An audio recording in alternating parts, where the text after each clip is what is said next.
wo twen aban ni ama na o se usu tumi kokku aha usu ko other countries e kokku na o twen ejuma ni niama ba constituency ni at least ebe ma hemfu no so se wakaya omo eno na yebo mpae so mo ma ye ho akwanya ye wo lay down procedure under that ye wo enkrofo a ye businesses ye to kwan ye kofa niama e ba beton ni ho nkeka nti enkrofo mo ready say nyame adom onim say ya sometimes he had this position just because a selfish interest but all the campaign be ba so be settle constituency or here documentations be ni niama. And if you are not in parliament, and I say when you be a kasako ichira, a bed in so bit to me, just 2 million at the amount so Mumrambe be factories our constituency. And I mess stress Aguna East for on December 7th. Or Monkai say Umbema youth and take over number 4, our parliamentary, number 8, our presidential. Now you move Aguna East in Konenim. All right, yeah, that's it. Chura Samuel Aikwe, do not friend Baron or parliamentary candidates for LPG or Aguna East constituency Finfimantemo and Martin and Kaniti Facebook Kingdom 107.7 aka few minutes na Ghana Mampeni any Bekasa Meji Minya Kinsley ye hear COVID-19 ya ye start say fight here e do baby na feel say ye din kunuma wie and make say your active cases of 1156 and Ghana CC and counting. Campaign total disregard social distancing protocols no masks yen say obekọ no kwabonti ankrofo church o munsem ni ade what is happening no me da say mama enchia na me enchia abusuanfo me no mo hia wa ha ene okru a wono mo didwuma kesi anwumre na enchia me party empenimfo so ditunu the incoming president John Dramani Mahama ebedi echire mameje na no poku ajima ndc ma omojina akomrese bedwefie nyina miche omo ene miame mama Lydia ada kurugo of Tempane constituency meaning say me for we enka the US elections issues no ho if naka the president kasawi ani enya kwa ka US elections because very well time aka obekasa ni so well. You see Dawuro metie professor sorry Ebenezer te amano o academia nti so ma ihu ne title ananke di amano so de nidie mu no bible say for nidie mu for nidie no e kan US no o kan sem bi na mpese me or a senior political science lecturer at University of Education. Okay, first we senior lecturer. Relative to the comment no any COVID-19 cases in Ghana. Look, say the whole of Africa. Sure. And this is one of idea was say obia ehu. Na mum yen nipa bi nhye bi ena COVID-19 entimendi emim sema wa ha. In any case, see the human intervention crampo de toto ho a. He was trying to claim falsely say President Akufo-Addo abon ho modern in the fight against COVID-19. What did he do? Dawuro COVID-19 ne baye as we speak. Oman bien ho omanya aduru a ye di si yare na kwan. Have we done that? Mekai during the initial stages of Yariano Nuguchi Memorial Institute ano mudi okunenim e suggested say abanema total lockdown no mo ye mass testing that total lockdown and mass testing no ebemu ana no ebio abra omampeni ebe the first lockdown or ye lockdown for 3 days intervals to take effect and then my bushon for no more the affected areas no and migrate or spread it to other parts of the country that spread the virus across the country. But you see, this COVID-19 we can you present Akufo-Addo Dawuro COVID-19 came to Ghana. No kwaya otu de ko fire rene baye. Which is a fact. And you really bedu krom ha. President Mahama anu oti dan ye chi onyo mampeni.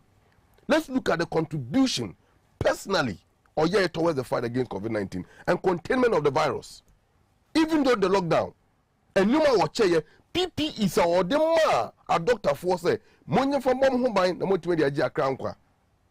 What the President Akufo-Addo and his government do?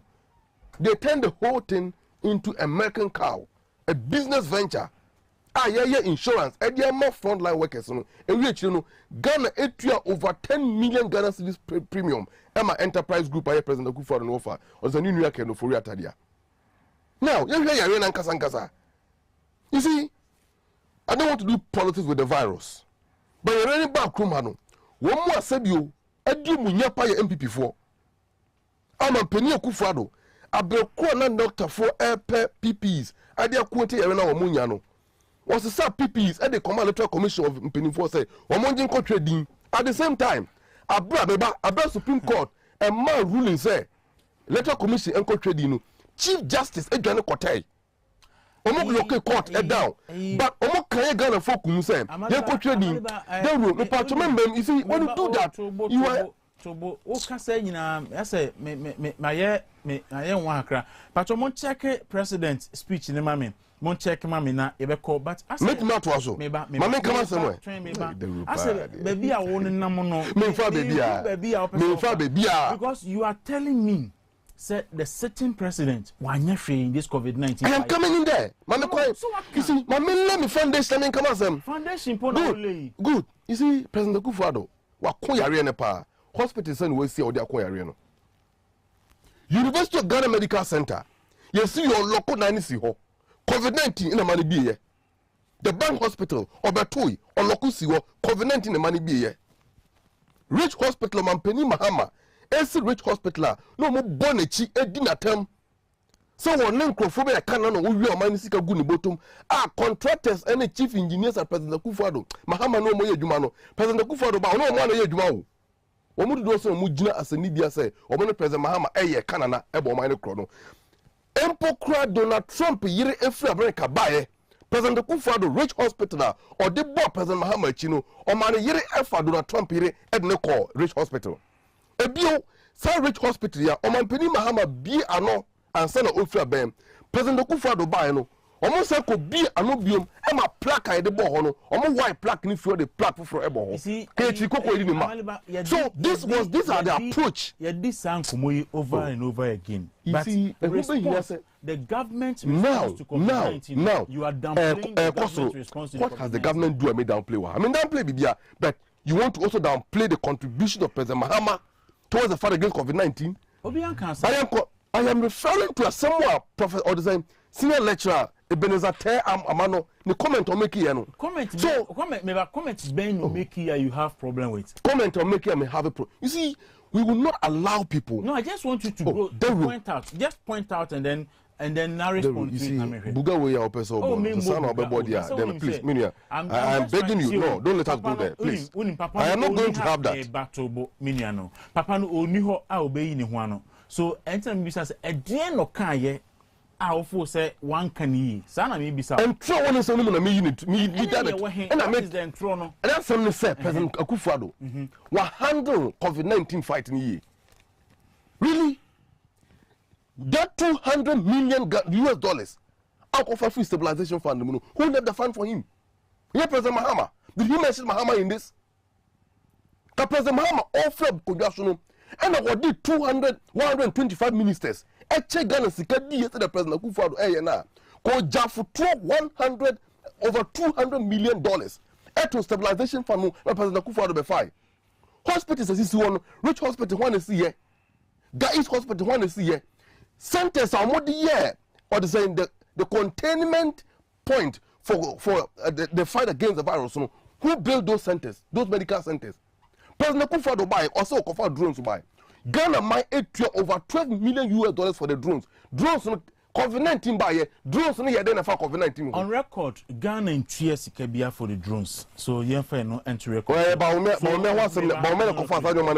point the point I'm making here is that doctor is that one cancer Mahama and the system because what to President Mahama so because our academia now kasa you need to balance your makers you need to balance your perspective so that be objective mind etiwa even say kwa we no in fact you are being someone who kasa as a neutral person but not hiding behind neutrality to do dirty politics but you see President Akufo-Addo on one kasa you will not be fair responding to Mr. Amano in this way and I'm coming in because Oniha the former President Mahama see University of Ghana Hospital one can say a infectious disease center. And Tianka, ya no buy a crank, government bit me decided some for Munko. So it wasn't purposely built, say, a infectious but center. Whether or not, so understanding this, President Mahama see an infectious center. Its contribution to the containment of the virus is insignificant. Is that what you are telling us? What I'm trying to let you know is say, okay. So Amaliba, president. Will I conclude? The next, Jubilee House, the president. Ubetimi so ma mo hwe on Facebook, so betimi akohwe bi e o Facebook. Kingdom 107.7. Yeba sisi ya.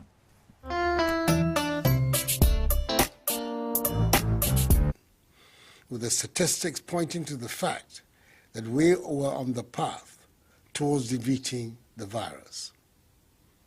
Our nation in the weeks prior to that address had become accustomed to this downward slide of active cases.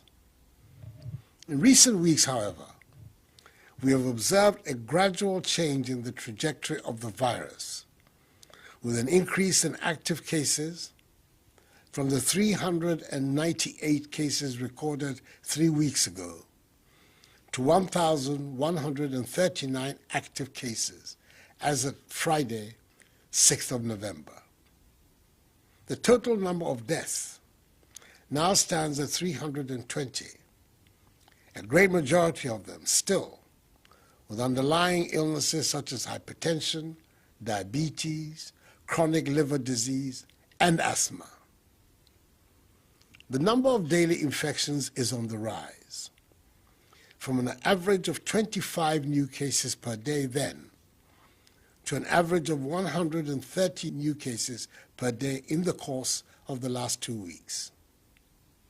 In Greater Accra, with the exception of 2 districts, all districts have reported cases. In contrast, we've only seen a cluster of cases in the other regions from only a handful of districts in other regions. These figures obviously give cause for concern in view of what is happening in Europe and America following the outbreak of a second wave of infections that is engulfing so many other countries. And an analysis of the active case data suggests that the Greater Accra region accounts for some 75%, with Ashanti, Bono, East, and Western being responsible for 16% of active cases. The remaining 11 regions make up 4% of the cases, with the rivals at Kotoka International Airport responsible for the other 5%. Scientists at the West African Center for Cell Biology of Infectious Pathogens at the University of Ghana, Legon, collaborating with the Noguchi Memorial Institute for Medical Research, who are studying the genetic makeup of the virus in Ghana, have established that the virus has not changed. Our observation, however, is that a reduction in compliance with the preventive protocols account for the increase in infections. Fellow Ghanaians, it appears that we are letting our guard down. Now more than ever, we have to adhere to mask wearing, hand washing, the use of sanitizers, and social distancing protocols that have become a part of our daily routines, and which have ensured that we do not impose all over again the restrictions we are seeing in other parts of the world. In order to help arrest this new threat of rising infections, government is going to reaffirm the steps that have served us well so far. We are enhancing the measures of tracing, testing, and treatment, i.e. the 3 T's.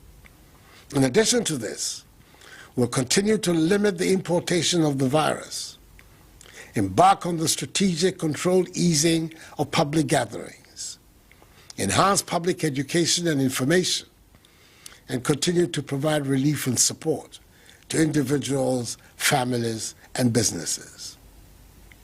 To this end, I've instructed the release of additional logistics, including vehicles, to the Ghana Health Service in order to help beef up contact tracing and the supervision and monitoring of asymptomatic cases being managed from home. We're also employing the use of technology to augment our contact tracing efforts, as well as the supervision and monitoring of home care cases. With the imposition of stringent testing measures at the airport, we have so far been able to detect 172 positive cases among some 54,000 arriving international passengers. The airport authorities will continue to demand that passengers arriving in the country should be in possession of a 72-hour-old negative PCR test, and we will continue to sanction airlines that flout this directive. The health authorities will I've tasked the Ministry of Health through the Ghana Health Service to liaise with all laboratories and testing facilities across the country to ensure the reporting procedures are ironed out and adhered to. Inasmuch as our hospitalization rates are very low, care for the sick and the provision of treatment remain an important aspect of our strategy. To this end, the 100-bed Ghana Infectious Diseases Center, located at the Ghana East Hospital, will be opened in the next few days under the management of the Ghana Health Service. The provision of adequate medicines, equipment, and personal protective equipment to enable health workers to attend to home-based patients has also been guaranteed. As you know, government, in trying to mitigate against the effects of the pandemic, put in place a number of measures to cushion ordinary Ghanaians and businesses.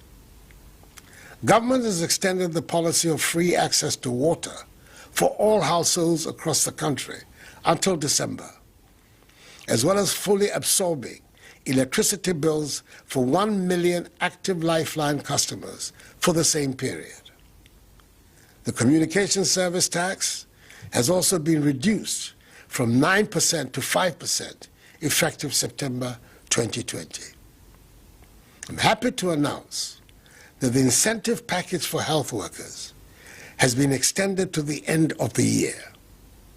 This means that all health workers will pay no income taxes for the months of October, November, and December. Again, all frontline health workers, as defined by the Ministry of Health, will continue to receive the additional allowance of 50% of their basic salary per month for the months of October, November, and December. Fellow Ghanaians, with a month to the conduct of the 7th December presidential and parliamentary elections, there would obviously be an intensification of political party activities in all parts of the country.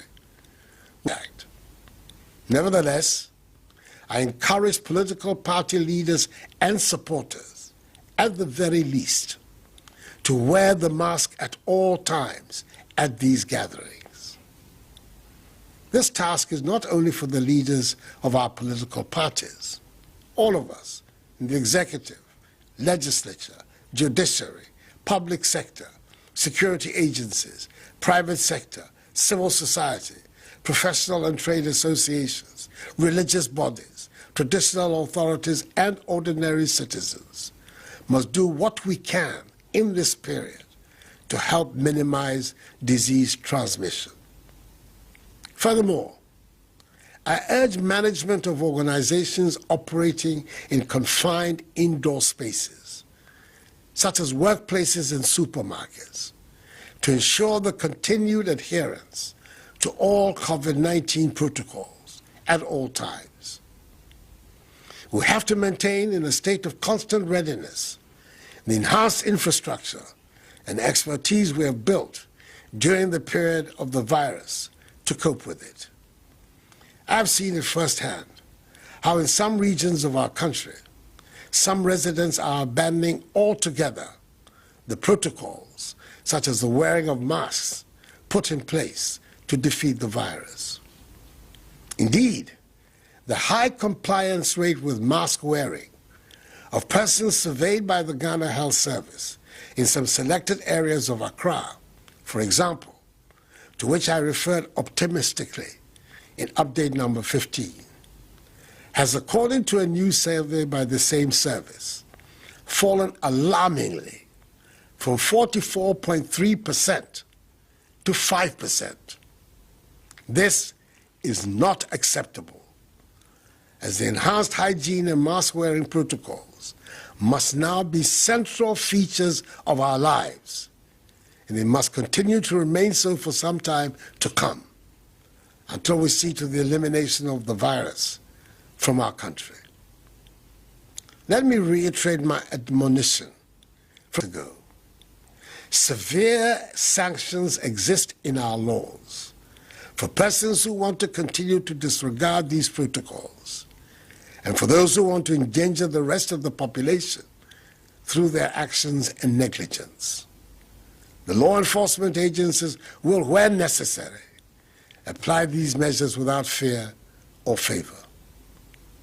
Fellow Ghanaians, I'm appealing to all of you to be even more disciplined in your adherence to the personal hygiene, mask wearing, and social distancing measures.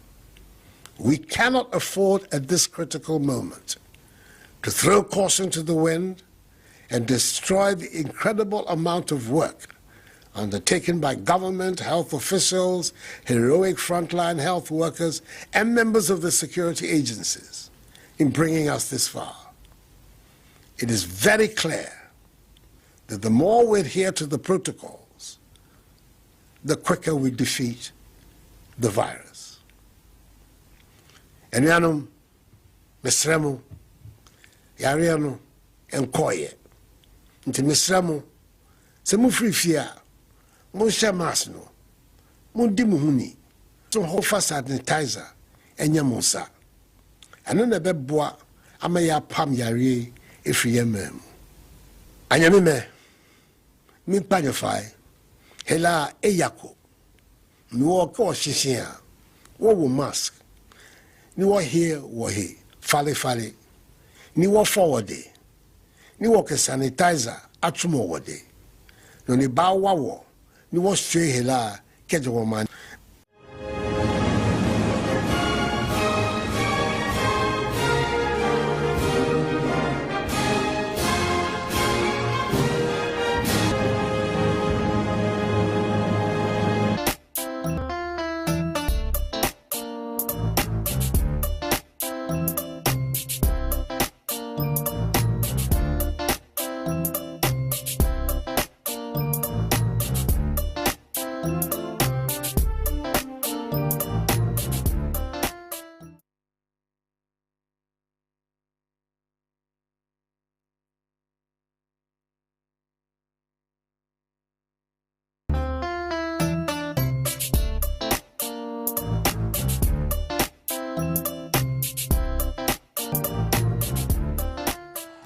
Abusuya mamu nyina akwa babiem edeba Medo Ghana dwumadi eso ewo Kingdom TV so na ene anwumre no ejese me ka kyerem so mampani ebe kasa and truly no omampani akasa se mesese omampani asemo a wakana ene me tiatiemu a na me tiatiemu before the program no eyepe difference bi anim.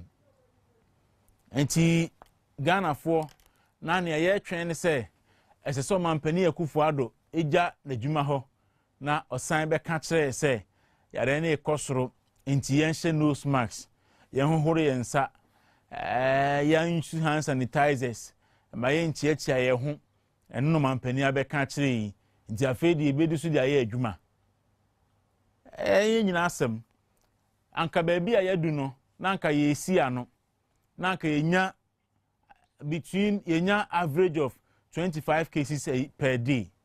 Sisi a ye Kwaku dum pempen so a you recorded 130 cases per day. That's the average cases I recorded so far. And cases in Greater Accra and Ekita about 75% of the total cases.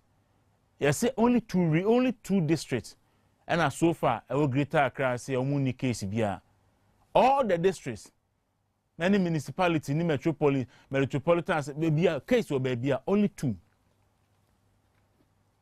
There are few regions any cases. All the 16 or 11 regions bomwa omukita 4% of the total cases. See a region sekita cases no apart from Greater Accra no Ashanti region, Bono region, Western region and Bono East. Bono region kuano as at 3rd November me check no kita active cases of over 89 cases. See mampani abeka na ade am di ya one say mampani say was sign a reactivate the 3 T's: tracing, testing and treatment. Because edu baby na nyina hu say tracing ne de na ayira nti na ye testing and treatment nti na in trace bi contact tracing no na abafam mampani say osande aba omo efia no na eba no abusua so far nipa 172 and ye so ma afia no na aboma tested positive. And then also the meme wo me 1 or 2 issues so ho mampani say nsuo ene kanea no Ghana phone call so amo nsuo no de obi free kanea no so mo amu use between 0 and 50 kW per hour no a month no mo so mo de no so ye free afei nurse for ene abomde adwuma phone so mo allowances ne ade o de chair mu nyina so e beto aso akosi next year ana eno so ebetimi mohwe no mbe na afa na mum yeah adwuma for mampani say yeah adwuma tse ba bia etie ene ade no ene mo nso a mo ye adwuma supermarket ne ade protocols ne fa nya adwuma ene odu shops ne nyina Veronica bucket ne nyina ayira ba bia bi nso sie no nso onim samena ni ho obi enhohoro ne nsa mampani so sremo yen san ko famra ne fa nya adwuma afei the political parties leadership no mo make sure say rally no gathering no mo beto so na mo encourage mo members no na o ma say nose masks use sanitizers anya sa ya start ya nya 130 cases per day no average no ya hwe ya fisa bri a campaign be intensify no yen kwoto abani wi no na enipa no a mo pressure mbe beto amama mo no na covid-19 si nkunkum mo ya na achi o magudan mu and then UK, you say Senator ba US, Senator Bako, where we need mirror finish state where we knew, but COVID, we knew in the COVID-19 econo.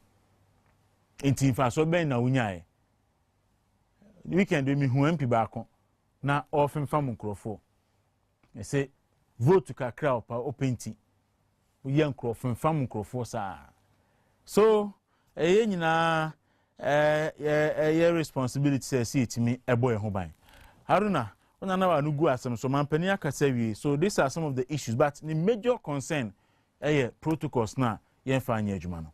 I mean, we nkomo ma me na afi yen to aso. The usual rhetorics. Beautiful be am.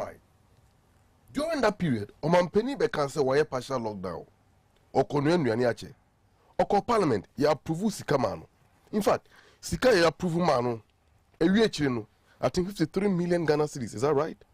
In some additional 42 million Ghana cedis. No, so 120 million or so. So, or the size can add the distributed dry food from the buffer stock at the these affected areas. At the end of the day, minority in parliament are demanding for accountability. Or mampeni or the accountable no buy. A bit in there. Sika call and some inano. Umbu konta. Abaya wa dwe nipa ho. Dawuro.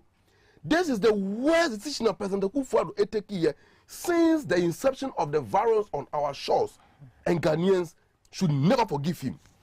Leadership by example. Abra wo se virus abakruma.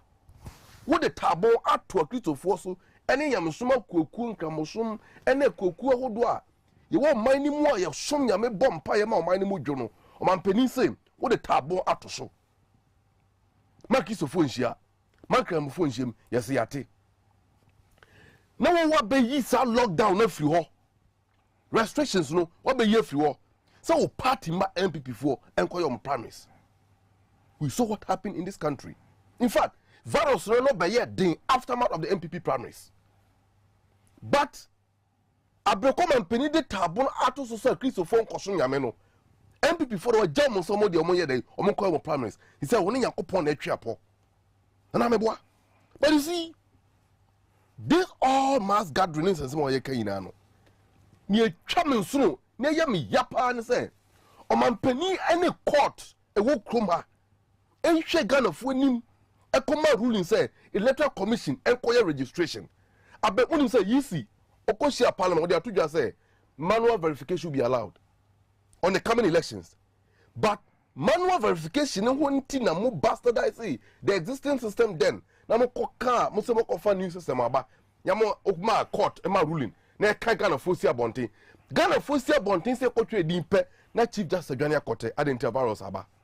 O man penisu kote o free o kote wi o ba ye no o se ye wi nkoto ye nin kontomre ye wi yadoa ye nin kruma ni ye wi momone nka ho be wono no o se ye wi no Adwani Akote.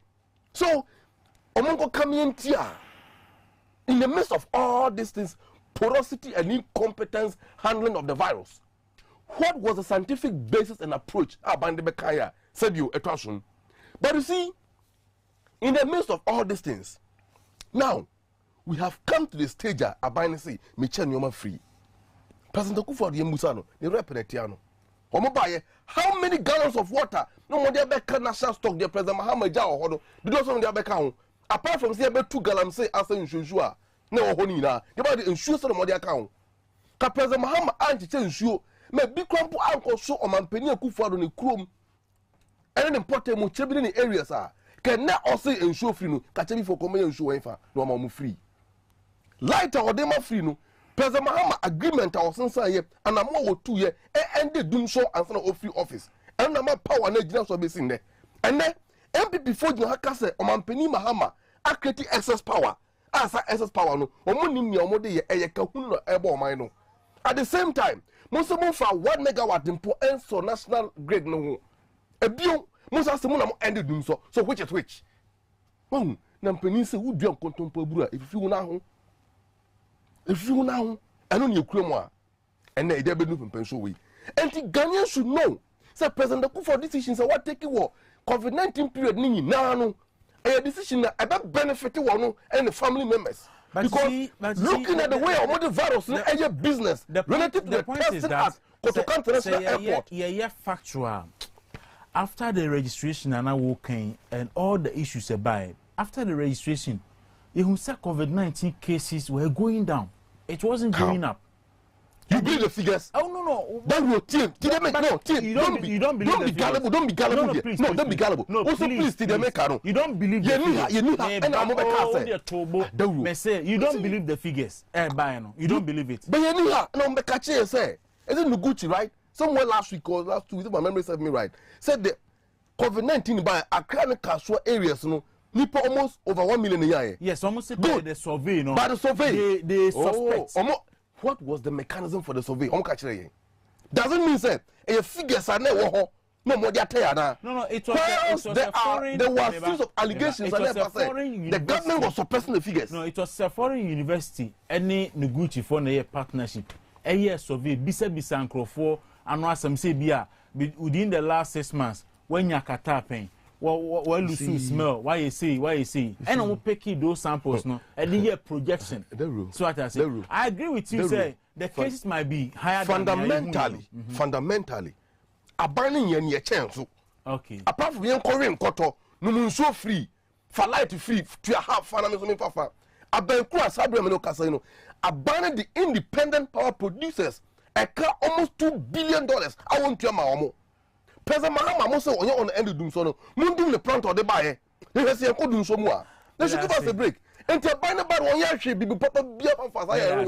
There's a bit more containing arena. President Akufo-Addo must be voted out of office for us to bring in a serious president or better Ghana for serious. When you say Donald Trump and lose elections based on the incompetent handling of the virus in the United States. Simple question before me start the program and say, okay, you this NDC party, namu kahwa, namu ye the day about the government handling of COVID-19. Empo amo take COVID-19 response team. Where is your team? Very well. Adna maja kasa. Very well. Adna mun nama tumu support machi. Thank you very much. Unim. President Mahama, President Kufuado, ono the responsibility of the state dan abem. Now ni money abufu no kra. Aban no. Enye number. Yes, me you ano aban no. Enye number nkwa no obo. Enye number nkwa no ombo. Enye bon kwa no mabo. Aban so ye di anka for don Mahama na make us our front place my video no. Enipa tu adi na ti o mon share max. Adentia. So all the court rallies now. Definitely. He mu bi crampo aside you enye obi a. Me come akura asese here. Ma wodo. Ebo chinkwa be share say Haruna. Ba ye mu mpon no. Na kan pese President Mahama ebe ko baby. Definitely there will be gatherings. So those gatherings in there unavoidable. Okay, so Yarena started rising meba. When to make so unavoidable. So you say Yarena started rising. Say edum pempen so bia mo be sabe blemi akufo ado say one no ama Yarena rising. Very well. Makano ha.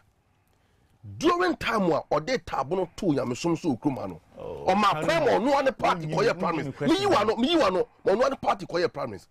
Leadership by example. Kasabe na hold MPP primaries on. Mrs. Abri.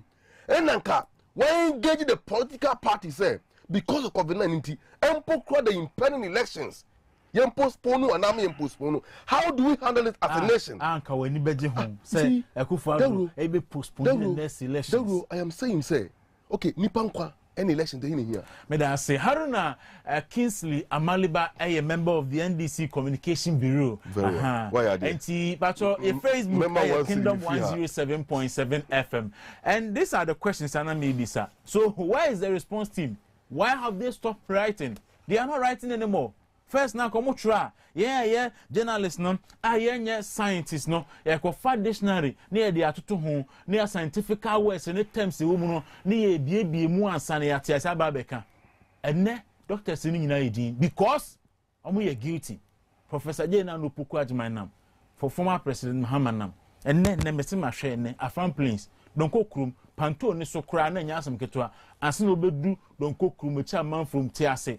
Nya asem keto a Baumiane Samira Baumiane ene omampini for you. Enti onu so ebisa no. Ora Solomon Asante a member of the NPP communication team. In fact, a deputy director of communication Greater Accra region MNPP. Openi example akaba bi. Dawuro me da wase bebre. Enti what to say me ne Haruna Abobo so bia the issue about COVID-19. Thank you. Let me say Haruna wadi mre fine.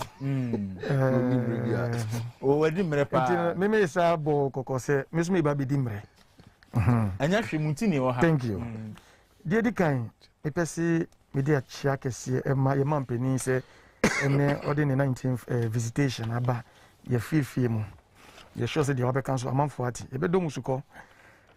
Dem pese me kana ya hwefo a me chia omo samri enyina eti na ye hunu prekope ene se ya akwanya ebetena efidie wesu na ye kire ya adwene no se bio enye tumi sonko bia yekura ana ya ho di bia ye wo ana ya ho ofa bi ese na ebi no enti ene ye nya sa akwanya no ne mu se nya sa akwanya se ebetena ha se bio ye kuma as compared to dodo na ehwe ye no se sebe ye nim die kakra ye wo efa nsem edadwa ye bobo ho no ye beka na Ghana man ahwefo etimi afa mu aba na obi onti bibia se wetimi apeke no ate ase ye ye nyina etimi aflow as on my ba na se nya sa akwanya no ne ye betena na sebi eye ni die eni ekwanya ye befa so ye ni Ghana man bekasa ehu hia pa ehu hia ka ye kasa ye ko ye be kasa nyina no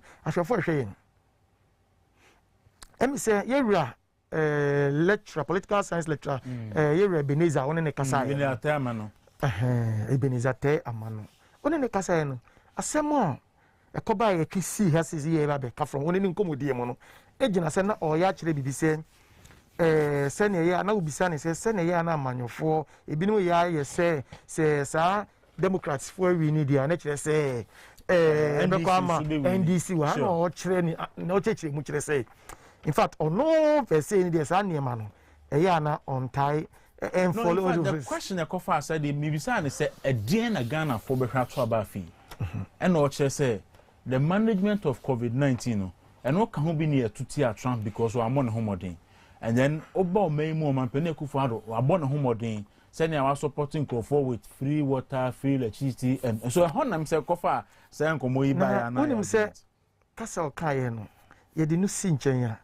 ɛnyɛ ɔno Ebenezatae Amano no ɛna ɔkyerɛ sɛ ɔmampani Nana Addo Dankwa Akufo-Addo no ɛyɛ covid period yi no wabɔ ne ho mmɔden ɔnyɛ ɔno na ɔkyerɛ o ewiase afa no nyinaa yɛhyehyɛ amaman a sɛbi ɔmatumi abɔ mmɔden ɛwɔ saa covid yi ako a yɛkutia covid yarema yi the whole world no Ghana ɛtɔ so mmiɛnsa so what me say ɛnyɛ papa Ebenezatae Amano ɛna ɔbɔ Nana Addo aba so eti sɛ obi ti ya na sɛ ɔno deɛ sɛ ɔhu yɛ na deɛ na kyerɛ sɛ Nana Addo ɛne kyerɛ sɛ nipa na mi sɛ ɔnka ewiase na yɛte mu no ati asifo wiase no ɔnka ho bio because ewiase afa na nyina the whole world ɛhwɛ sɛ science ni data amanfoɔ de nam de yɛ ɔmo dwuma ɛde bu ɛne the rate at which a yare ɛyɛ virus no edinya ɛwɔ ɔmanman no mu a yɛsesesese wiase nyinaa esi hɔ no Ghana ɛyɛ ɔman yɛ ɛtɔ so mmiɛnsa and to be frank with you no yɛne ebiman nyinaa yɛne edi kan ewiase nyinaa ɛtɔ so mmiɛnsa ebiman nyinaa yɛne edi kan Ghana nti sɛ bibi saa aba na sɛ sɛbio political science lecturer kyerɛkyerɛ mu sɛ sɛbi wohwɛ the way a yɛ papa Nana Addo Dankwa Akufo-Addo ɔman Ghana yɛ mampani otimi boa saa covid period the way on handle issues na sɛbi ɛsɛ fatase yɛ bɔ na abaso na bibisa I don't think sɛ papa no we try to be and now can be is out of order because I idea yes nyinaa no yɛ recognizing as such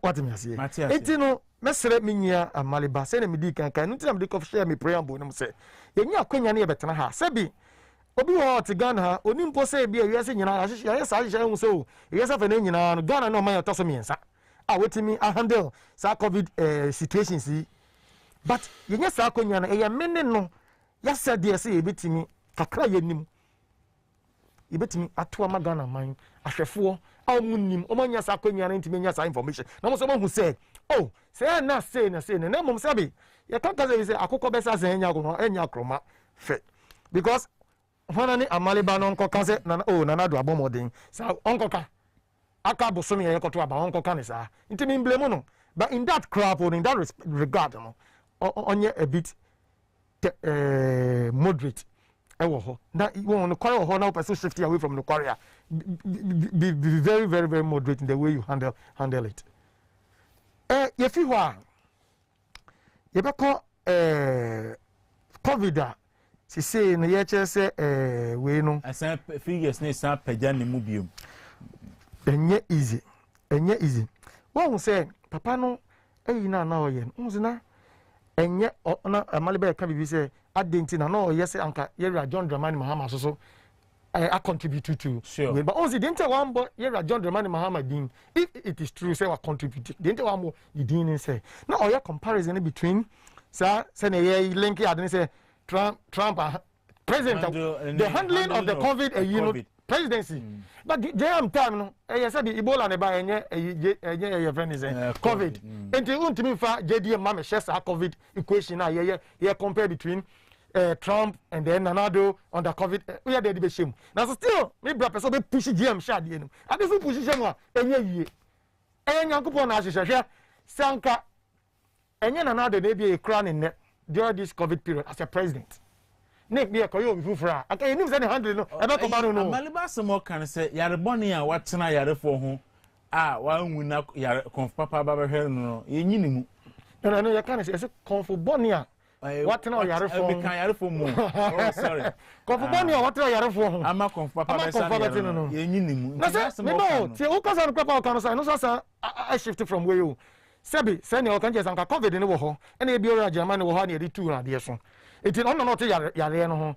Ena se be akonfo papa ababeto no sa akonfo bone na ye John Mahama no also no na arsa bia yi a yedi nipa ko ni ade nyon na esisi eni se sa ne kon se se about Pentecost for so abaso ye bo da Christian yibis no abaso because they also gave their facilities meboa sure na ena me kan no hwe some you pick thinking na wo nyan ma ndisi no ena na ebo man form let me tell you they bia me come as a message so na biem say ye ban road akan hospitals electricity schools and nsuo sa nyema enum me say ya ban na obetena so nya abosomi mienu na went me touch on all these 5 within 2 months don't touch on it na wonya ban na wetime ya sa nyema we no na ya kase o ya ban na emu ye wa ban ne wa aban papa no any there besides 5 yi nyina I said all touch on no na or go outside or think outside the box. Yeah, other things that benefit. She said from your papa Kofo Meso. Sani ma 5 year me ken you yo. I said no that channel. Ye hu retromas. Ye hu lip. Ye hu NHIS. Won sa anima make nti won say aban papa no. Obey sani ma 5 nyina. Nye na de bebo de wasafo hene. Enye na maka se mo panto nyum frɛ me. Sama ye me see school, me see hospital. No. Nya no. They mo dey think outside the box. Outside this 5. Obey ye no. And na say be ye the judges yes. When ye aban okunini and now ye aban papa. And no, your papa, no, they don't go for the boy or twasso. And you may but you can say, no, the okay, so me, I'm a summer. Go West Municipal Assembly. Minuka say, on another don't go for to. Ya betting water company. Our assembly inside. Minuka community is nanka heated to nanka woman needs soon. And then in soon in Amasama, in Crankranibias, Uduma, in Sakina, that's when in soon in Amho. What you say? Tino, when a young MPP in San Yemen, your family and family was for him. No more the area outside the box. Come to talk of planting for food and jobs. Come to talk about one district one factory. Asabi. So, and no money the boy was for yen Kobe Brin. Say the only president I will sing, Sabi.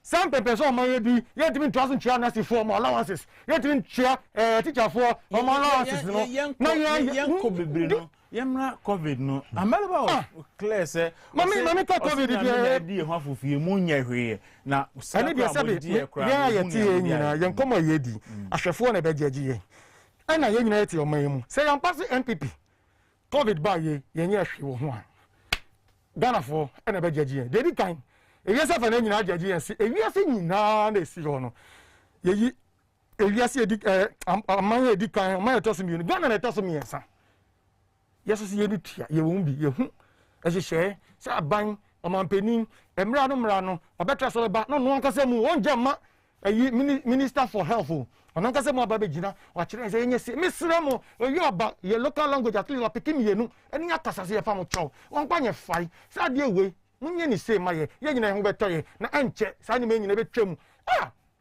yinu moto nchen na fe de hwe ekwan ya ye fa so edi djuma no ye see ya lucky your friend is saying airports you're close for some time your way school for there be systematic process crapper a school no class say we dey here no ekwan ya fa so say be nyame adom wasifo akotro busy fo akotro na ka ti odi sa na nka omom de twem na e be tama ni ma petka say eto yie so mbe ko na eno so ama ni ma kwakwa and so we leader say owo adwempa owo vision yankopon tie na chi no oya ade asabi otu anamo na sabi uhu se enema ekoso 30 now sa COVID year figures ne air rise no enyame nwanwan de room then enyame nwanwan ne say ade e sha ase anka mo ha ye ba ha udu abonti ho a esi ho e so dun satum e so ron sa asero e yo hye sambre na yo hye me papa mo morning radio mo host no me that week no na say akoba say media the media should engage violently that first week me had my two me ani akasa did say me na me ban me ba me two car who be rest studio me ban so e quite normally but the person 45 minutes aside me do but that day me say me less than 15 minutes and me do because they come ajo obviously obi anko baby ah me ba be communicate me do here hey what about David hey David yentimi no hey what be do here I see David kokoko and I'm sorry I'm call man tell us me cause me sorry I'm cause me di agonya chance we we no hu say no yentimi nye program no enti Jesus sa wo chiko wo se na de ne che be ne me ni ka se me du ase ho me hu aba foforo anko be se dem a eni obi na be ka kire ye be se obi wa kire hihire ni ese ne hwe ye ni ba me sa na yete ya be ye force because you observe distance ni ti no o se sa no face mask na ni ho but me dia come full say yen sa na ye de tu yen sa ye mo no e wo mu se yare we na aba na akoba ni say man yen fa yen sa tu yen sa ye but me full say can be very good practice for us because hwe uko yie hwe di padu do so beto mo sa ye mo unim ni para betra sa no sa koto unim be bi ofiba unim me nya mali bebe o se ti akontom ya be ya manyo ko adwuma ye edi no ko baby for about 2 weeks enyumre ya chese come to mu e no fi no dia be do we na unim be bi o mali ba na me ba ma share na me sa to ni se me ko hu MPB a ofenfam nkrofo chese me se isura sa adina COVID no me de ya me ka say COVID effect sa de this is a very positive COVID effect sa nchia in santon inyan eba bo ayen na sa de we de share huni sabi had the papa in the sense only ya kwa bebre no sometimes na ya na ye ifutro kwan it is adi we show hene na onam kwan so a good protective gear be crowd amount we dey ever COVID crowd to nchen ye nwa no kra on asthma ni sa ni chese unwo bi oni bo de o sha ebeboa because eni ho a ifutro to me wura ohunum unim yare ebe ma wo chena it is adi we show ha ya kasa na ya so ya ni ba no na ya so din ye share compulsory a police for no mujina traffic ya bani a shake anim wa unhye bi ni esi oni sa na man o se ko ye obia habit and Crawford criticized the government on the law am pass here ne sanction e law nim say enu ti na ma yentimi enforce law because sikano minimum charge no esun 12,000 Ghana cedis so man be want me apply mra je say sanction wo mu no sanka sanction ne eketwa 1,000 2,000 akaba na yatima chichi nipa bebiri atwetwe o maso ba ka se wo chi obi na wantimi o anhye no smas nti o charge no 120 million o series a atwetwe samra we buy Gan West municipal yetra whole assembly house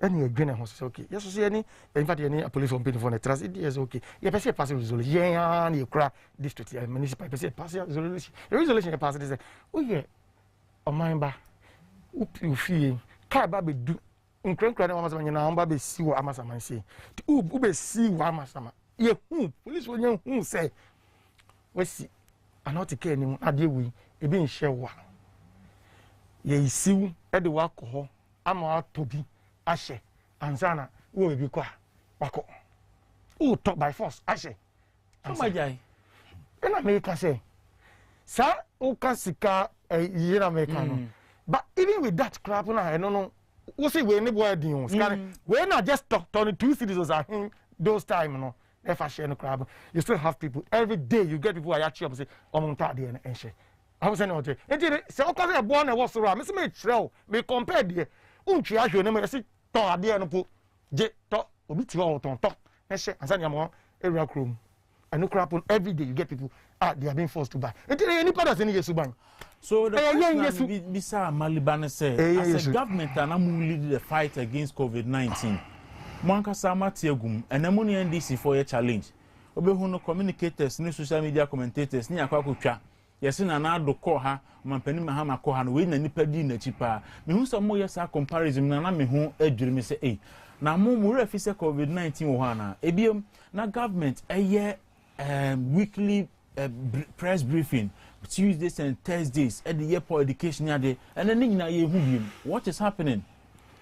And yet education yes ye who be say on penny back as see what is it and maybe minimum we have to say be cancer testing treatment as I say no a training being back because we have to do the tracing and do this and tracing number because it do be person be no na so say chance and say horizontal neighbor any be block omo ban omo be dem what me say after they do start some mobile crap on go through system na test and say me na no omo ban I don't know horizontal so I didn't go to trace then once you test na you test but say na I don't know video number 54,000 for abe see on my anymore emu 152 have been tested positive 172 are tested positive out of 54,000 passengers have do on my emu 172 are tested positive that is there is the need for us to visit some of these things when we say nipa 172 no unya tested positive you release us corona anymore you treat you but once a year sa niema no I will say it me bo homodin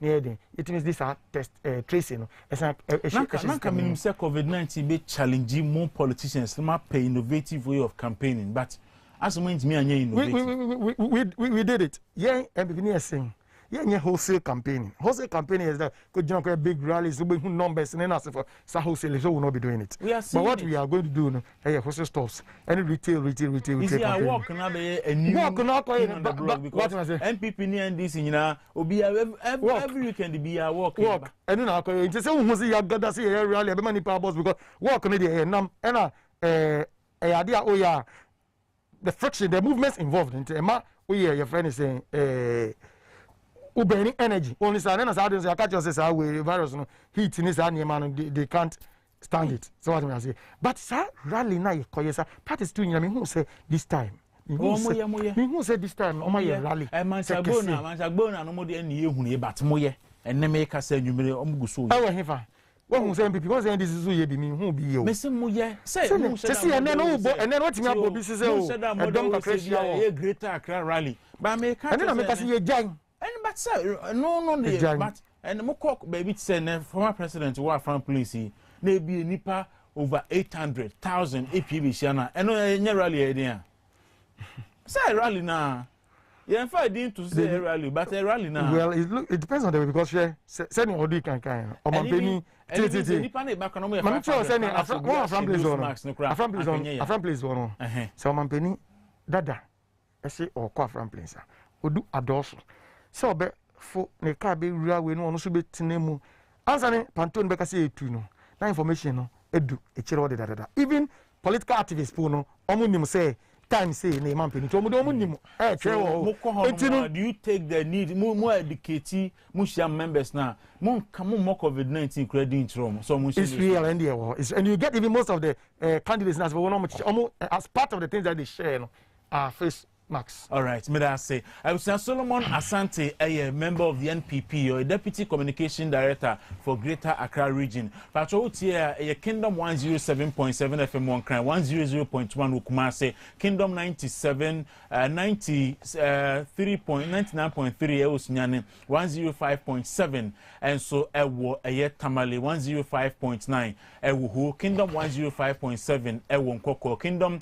107.5, and so Ewo Kingdom 196.9 Cape Coast 106.1 and so El Mankesimie Facebook Kingdom 107.7 FM and if Kingdom TV on Facebook and Kingdom TV so Multi TV so and satellite TV you bet me search na when you Kingdom Herbal Center for and Eboa Emma Yaji enkomo and then ya said obi anya bere akana sem on this COVID-19 because here 70 baron atenase ache me ko baron chen na matie ono so ono de or a parliamentary candidate or by a numeri, me who saw a born and crow for about some so I walk. And a PC, Siciano, yes, cases no, I started air rise. What ye NDC for, what ye MP for, Munia reps or Hawachi no Maka, LPG, any as a parliamentary candidate, also can't be found. Any of my penny, someone saw the 2 January. Sidero, Mechia, me senior brothers, Amalibani, me NPP. Deputy Director of Communication. Mechia Omu Enimrei. Mese chia Stephen Bediakun or Aguna Soromenya. Aguna Soromenya. Or Boy Juma or Hopa. Say Aguna die mo be bia. Easy. Aguna Germany. Oh yeah. Aguna South Africa. Ana egumwa mo. Gumwa no sa. Gumwa London nyina.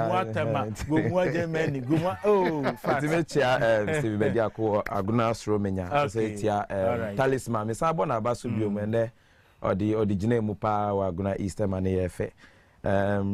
Yabeko straight Mechia party penifo echa me leader and founder His Excellency Percival Kofi Akpalu said the American yes yabeka ya de kwa Ashanti region e de femua ko techiman remu ko pie kintampo esan sai echi ba kuma se beto aso for boase rem tie so yakọ apro ni bi yakọ ye hu frim say yenso ye ka ho ye nyina ye ka ho bi so me still blames me the Bema politicians they were Anya election we ya.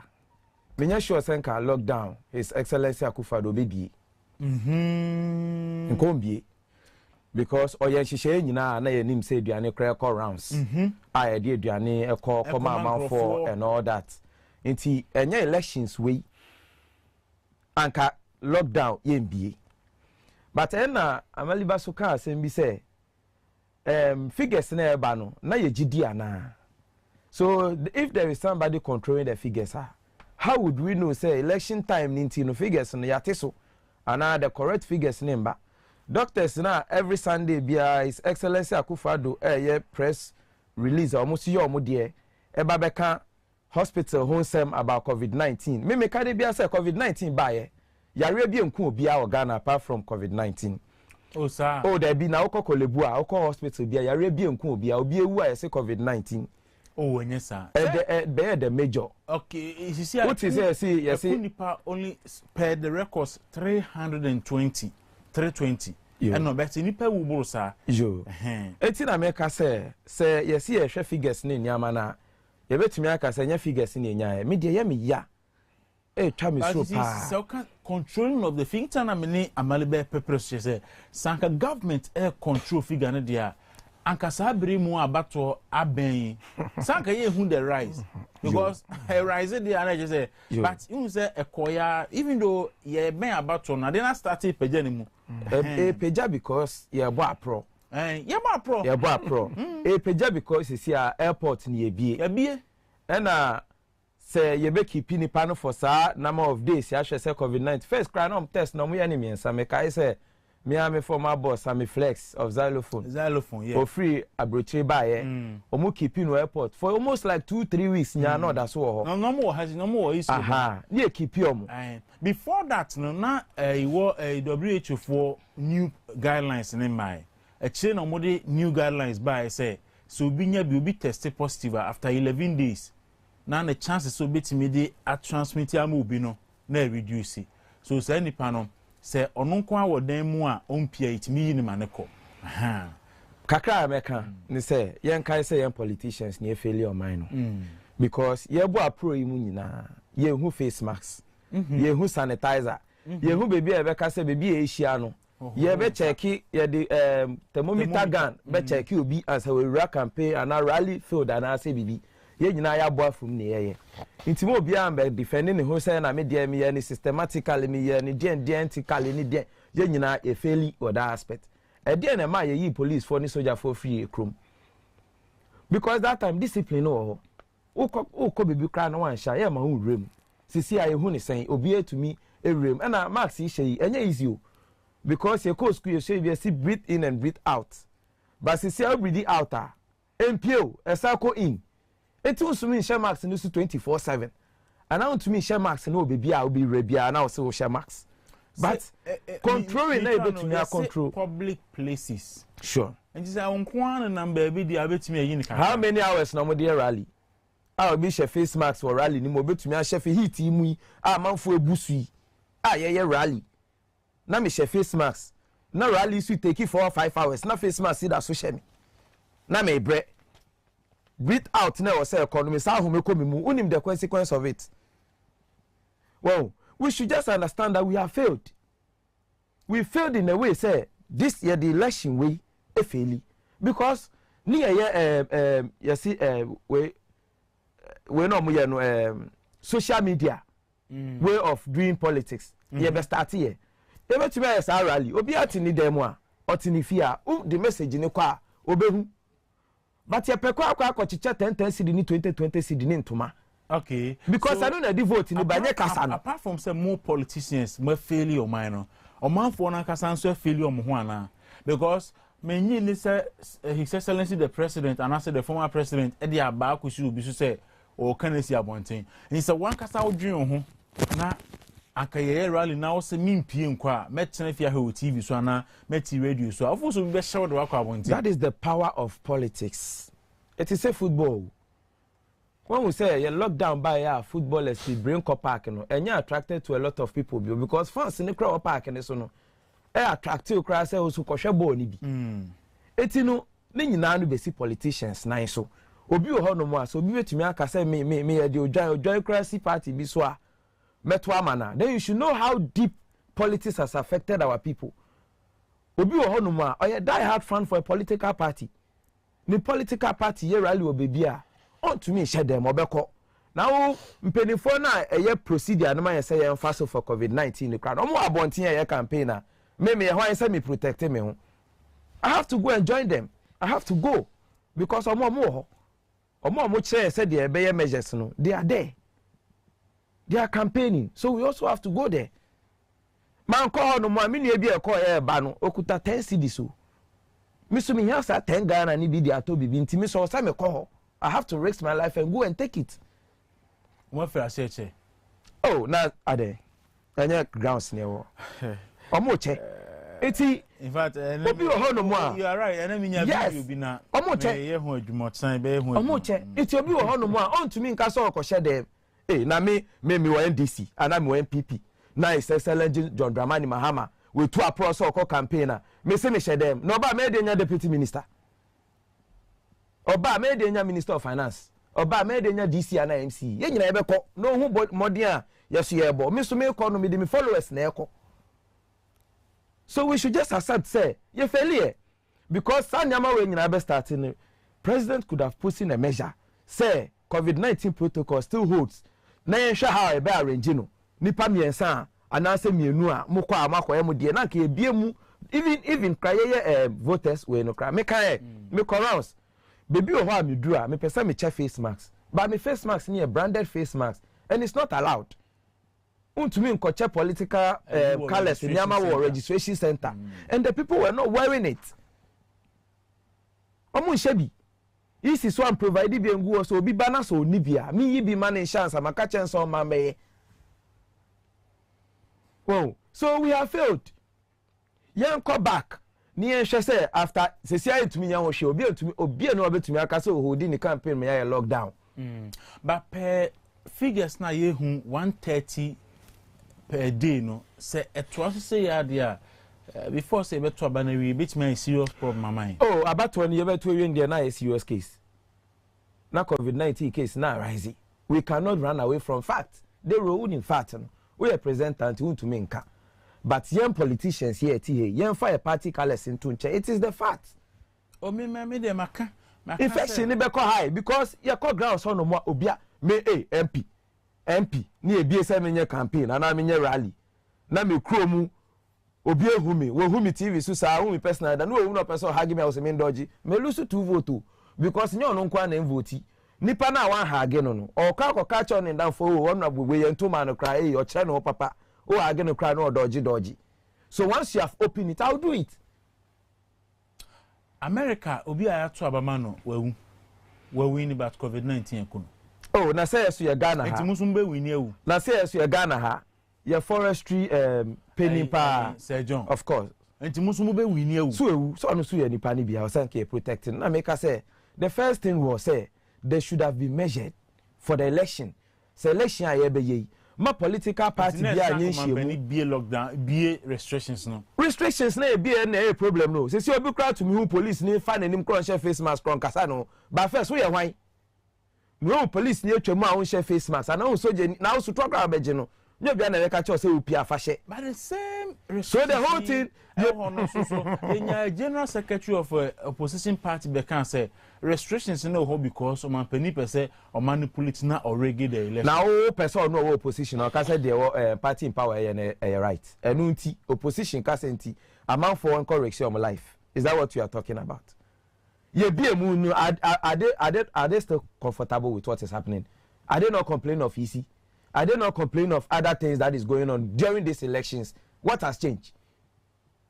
Omu complaining say His Excellency push a man for from weno. Ye be a no almost a son. Are they not still not complaining? Say bibi ko ye have bibi. This is politics we are doing. Don't expect your enemy to praise you.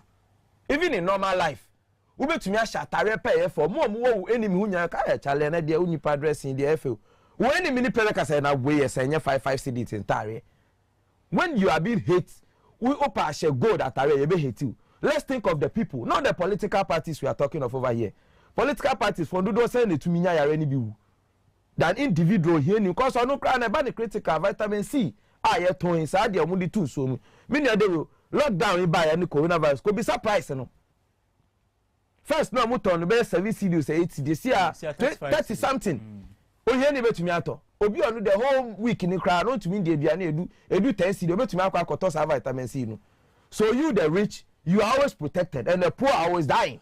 Medo say Baron, and I agree with you because the rich no will be tested positive or who symptoms in the pa or what die in the fear a die bear say be a 4 nti nipa to me isolating ho by the poor nipa bear 10 at that single room nse ba kunya covid na obowa obogu omu nyina so anajo otachi sem ayi akonwa no asom nsuo no asom epono no asom we na mu nyina som sa so se tiate sa ebeku ahiafo na sikafo afo mu ho adi ayi haruna bese esi ni da yin so sikafo so enye da no mu dio anabu kan Japan ese spend about 200,000 or also 20,000 meboa 20,000 cedis abiro nya covid and na ebusu enya about 22,000 cedis asana enne ne ho san ton bi mu dia na so how many people in Ghana any betimi spend 22,000 cedis e dia pre omonkwa so ehun hia se nyina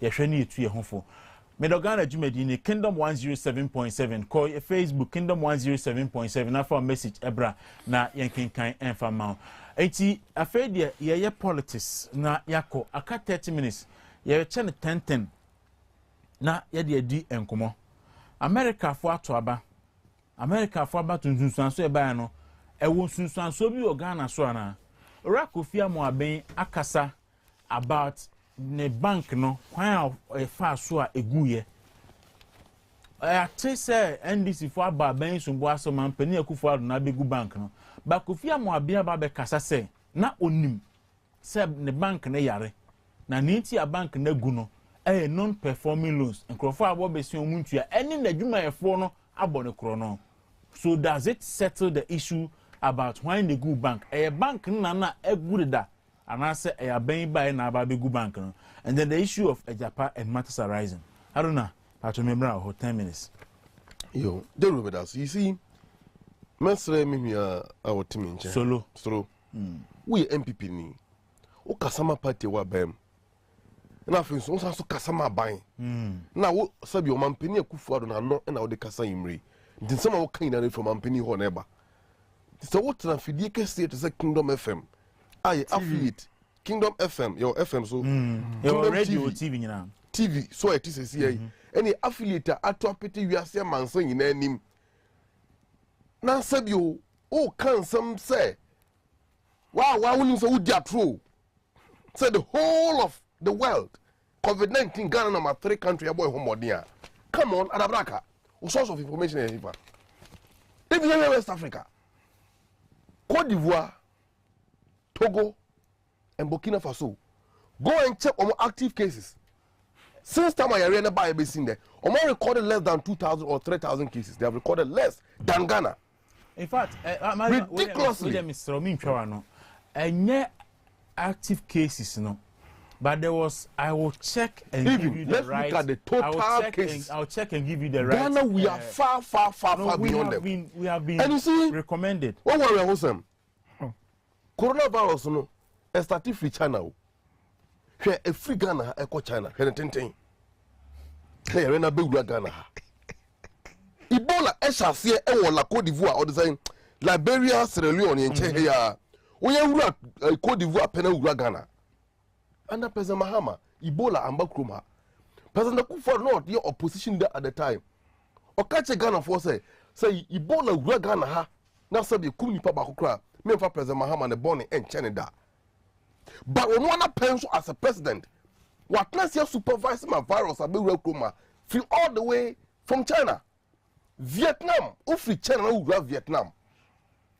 Vietnam I recorded less than 200 cases. I didn't have been seen there. In fact, Vietnam happened to have one of the effective test regimes in the world. Our test here, less than 30 minutes or 1 hour. Now, second results. In fact, but Ghana had here, Ghana Hano, where you are, no, test here. 1 month later, now second results. Within that period, so you're positive, not the man for. These are the way President Kufuor handle it. One fellow Ghanaian, was a man for interview. That all Bejana one who are kind of 10, Kasa will go so Kasa. What stop him?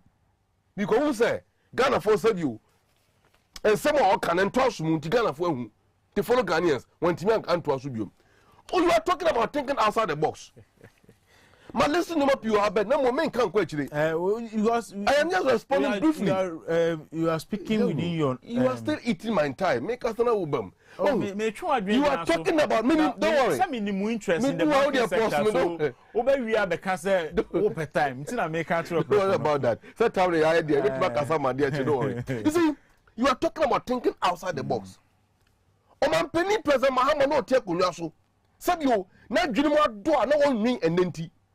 One sub-ministers 125. I'm from Busha 4 I have. I'm a Sagara Sika. I'm from Maomus or Muninkodi. Was a sub-presidential staffers. I'm go flat staff house. I'm bomb hooker. You sent to know, oh, Huniansa, and Huna Jenny, and Huniswadi Hununti, and our boss stabilization fund for Tono to Sinking fund or the tour. Ghana Infrastructure Development Fund or the tour. Or the Exim Bank. At the tour. Exim Bank, the Namoya Sika or more. No, the more private sector, someone from more, more. Monamo, the billboard that could say, plant or the same. One is one factory. Now, don't ruin him. Around someone me come here. Me kwaya copy Tepa areas over the weekend. Now, me kwa me ko ne ko krobie fo subiri so. O fi subiri so na ko come two. Me ko do baby na among the sandboard that you say one this one factory. Now me say driver engineer me ko hwe ade. Chale say me kwaya sie. Now say hey na person na ku for one this one factory so I see you back out. That's why na ku for you. But person mama na pension. You see person mama na pension. Person mama na pension. Me can sing what person mama na pension. We are talking about COVID-19. COVID-19 at epidemic and COVID-19 is a pandemic. We are not talking about whether pandemic or epidemic. The issue is that a kum nipa. Buy and do Ghana ha. But starting from hunger sickness. How many countries they recorded? Maybe how many countries they recorded Ebola in the whole other countries? Someone asking as a moment to me. In fact, this pandemic can you are saying money affect you? About 99% of the countries in Ghana really? The world. Thank you, William sir. And about that insensitive and reckless comparison of COVID or the same COVID-19 to do so. Don't let us go there. President Mama nim dien na niso ade hunu ni yansanti. No cover on your van at the buyer.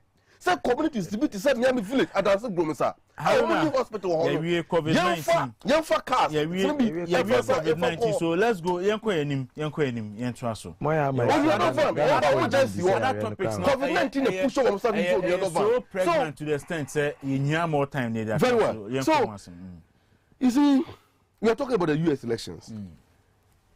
I am going to talk about few issues that determine the outcome of the U.S. elections. When we say U.S., no, and your mania, black Americans and then minority groups are what my name, you deal money ache. Okay, the civil rights movement led by Martin Luther King Jr., Malcolm X, and Sankofono, they have spoken against racism in America. Boo, or the saying, Trump better now, so no. One more racism by West, because the killing of the blacks. Be any George Floyd. Our president Kufuor the other day na you or Ghana ha. Be Ghana for be sick and tampon nordness ne there or some of them who nyanti waka wo hwe. What issue statement will be seen there. O man peni de yakoma busho for mama hu onye be seen there. You get it? So this become endemic to the psychic of the American citizens. And they felt worried about it. It is likely that President Trump was going to go. Now, don't also forget about this paraging comment about gender, the gender bias comment. Because I think the CNN journalists be or attacking. In fact, Abraham Biden, Kofa, Kamala Harris, a running mate, or say this woman have been the most disrespectful and the horrible character in American history, and all of that. You see, the war crampono, so the American economy no crampoto in China, the way we see handle these COVID-19 cases, and it's at the time where scientists and warning about even the issue of global warming and its effect on human life. Trump downplays how human winning now. The worst of it all, lies Leadership without credibility. Like the way we are seeing in this country under President Akufo-Addo. When he lies, on no chance and what tunnel. And to you, Sana so Kodja saw Dabimu, Ahun Concon born a Pempemua, on what to to say, may your true for. You get it? So this are Numa Yehu. Now, let's look at racism in US and tribal discrimination under President Akufo-Addo as a leader. Abayo so worse to the extent that never in the history of this country, me, at least me in Biasa, me about 20 years. But me who President Rawlings the Mambu Kakra, or man penny Kufo by me who, at times I pencil me who, President Mahama pencil me who, the man who President Akufo-Addo pencil so. There have never been a period in Ghanaian history from colonialism, our mining watch check along ethnic lines like we are seeing under President Akufo-Addo.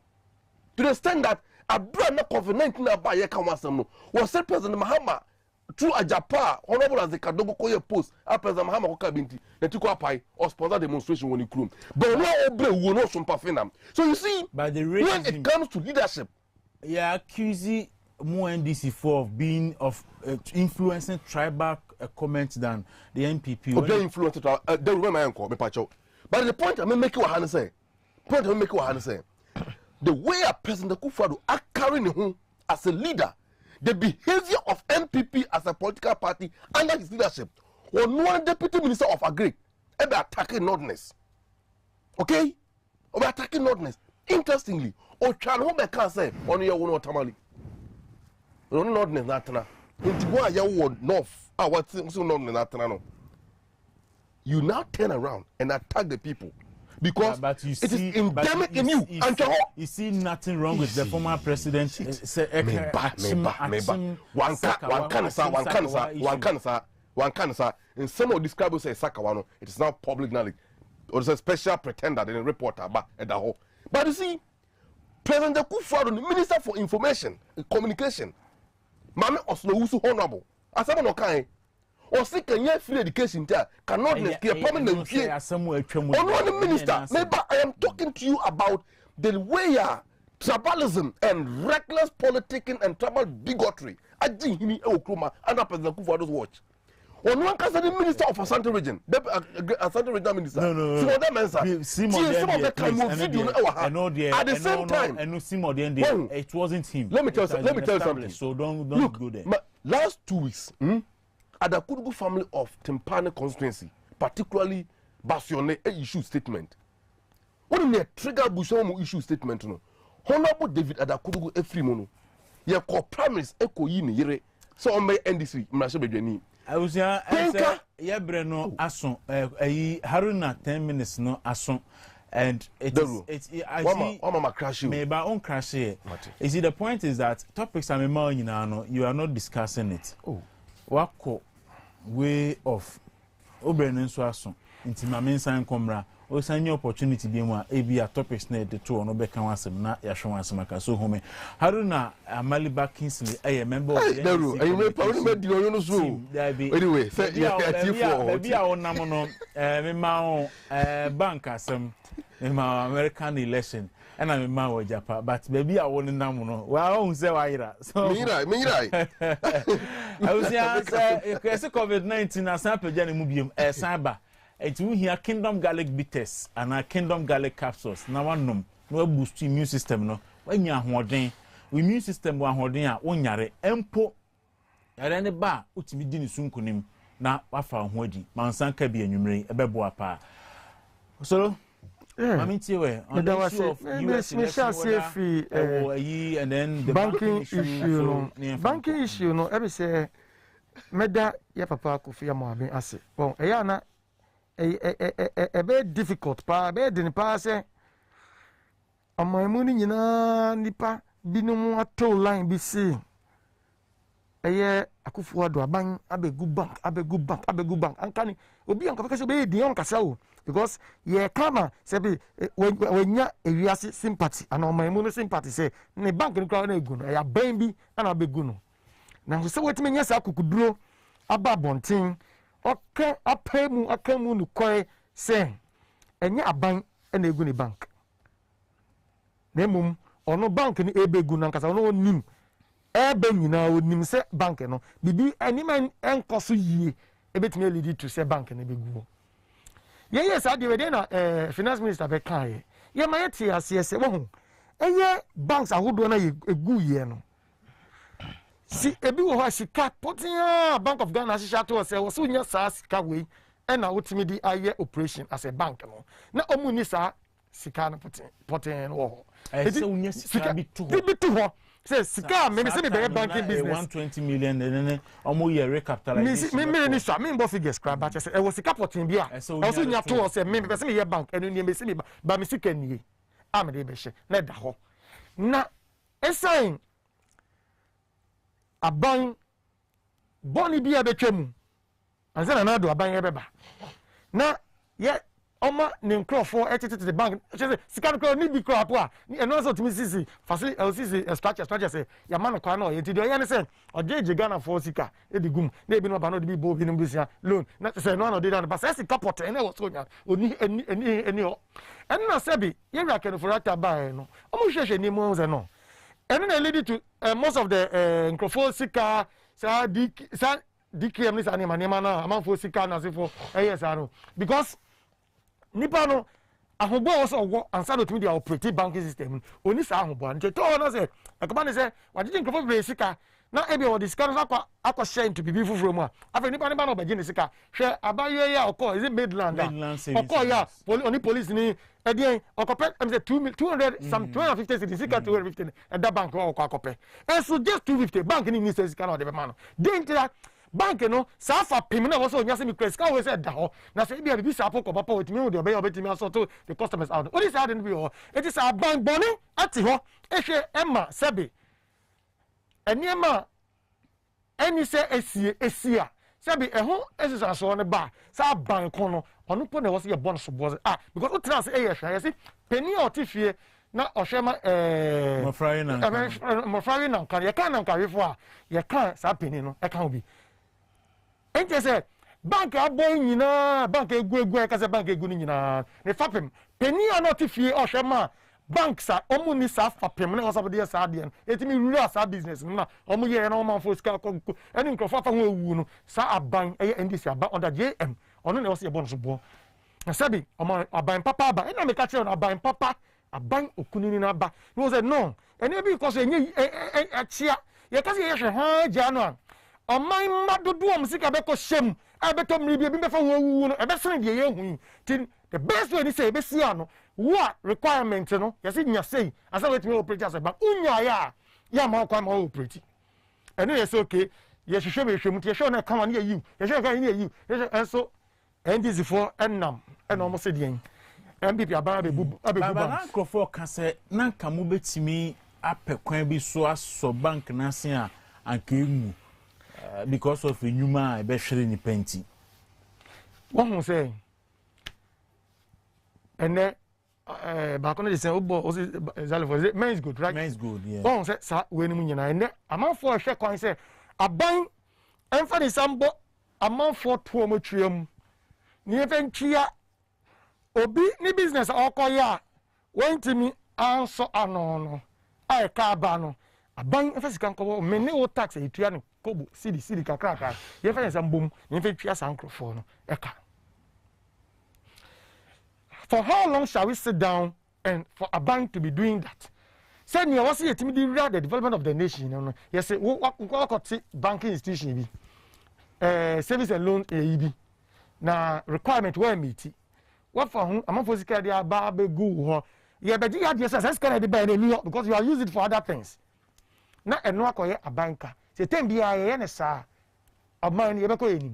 Because aban war responsibility say o protect that is it o man ni mu for say onhwe na o mu nkoto sa that is it aban timi anhwe amancrophone kotomu a then aban so dey say na me ka say anya aban dada say the otena say hwe ye hwe ha e ma sa practices no e course no on na wo say e bonus bo na say the anka na do de ana na do dan Kwaku fado na ban MBA ban no e ba say ye be sisa ni ma say ya sa records no ye nya biem na Ghana resources as human resources ye here what me say enti no sa e ho ne dia we should I think how crap any say ya na this for omo di ho kra yom omunkomodie grounds because omo aye hwe ama enema eni se akoso ama edum pepe so a amanfa hwere omunkwa ebinumu sese no chese omo ye basala brabo because omo wiase nyina na chese omo dikogu sa niema nim won tese ne aban papa ba no se no sa niema we anko ni yi sisi sa kwan no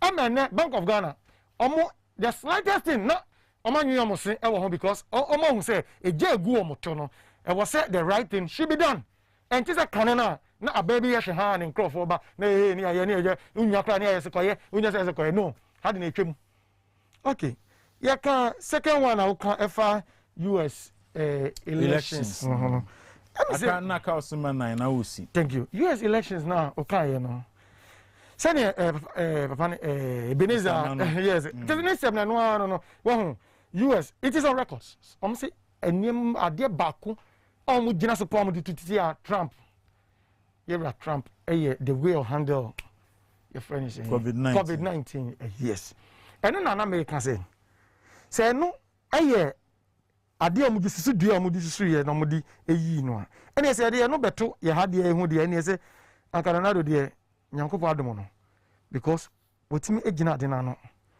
am okko lead ametimi ako etiasa yare we no Jesus sebi obi a on de say na me big kan say akokɔ pesa se na manana do nye de obeye nyina say odisi ade we ya no me expect e no kan me expect say amali baba ka say oh nana do abomode me don't expect it until say opeja na no na kan bibi tia say nana do more modern e wo COVID mo dey ono am say no so about the years no ese and moreover no last election Trump winning ya penana na akomia ebe kan me so hu say secretary on social media say Trump pave way no so let me tell you sir ye balloting wa say na man for say two no say victory the second coming one of the TV stations they're calling now. Look, Minister, no.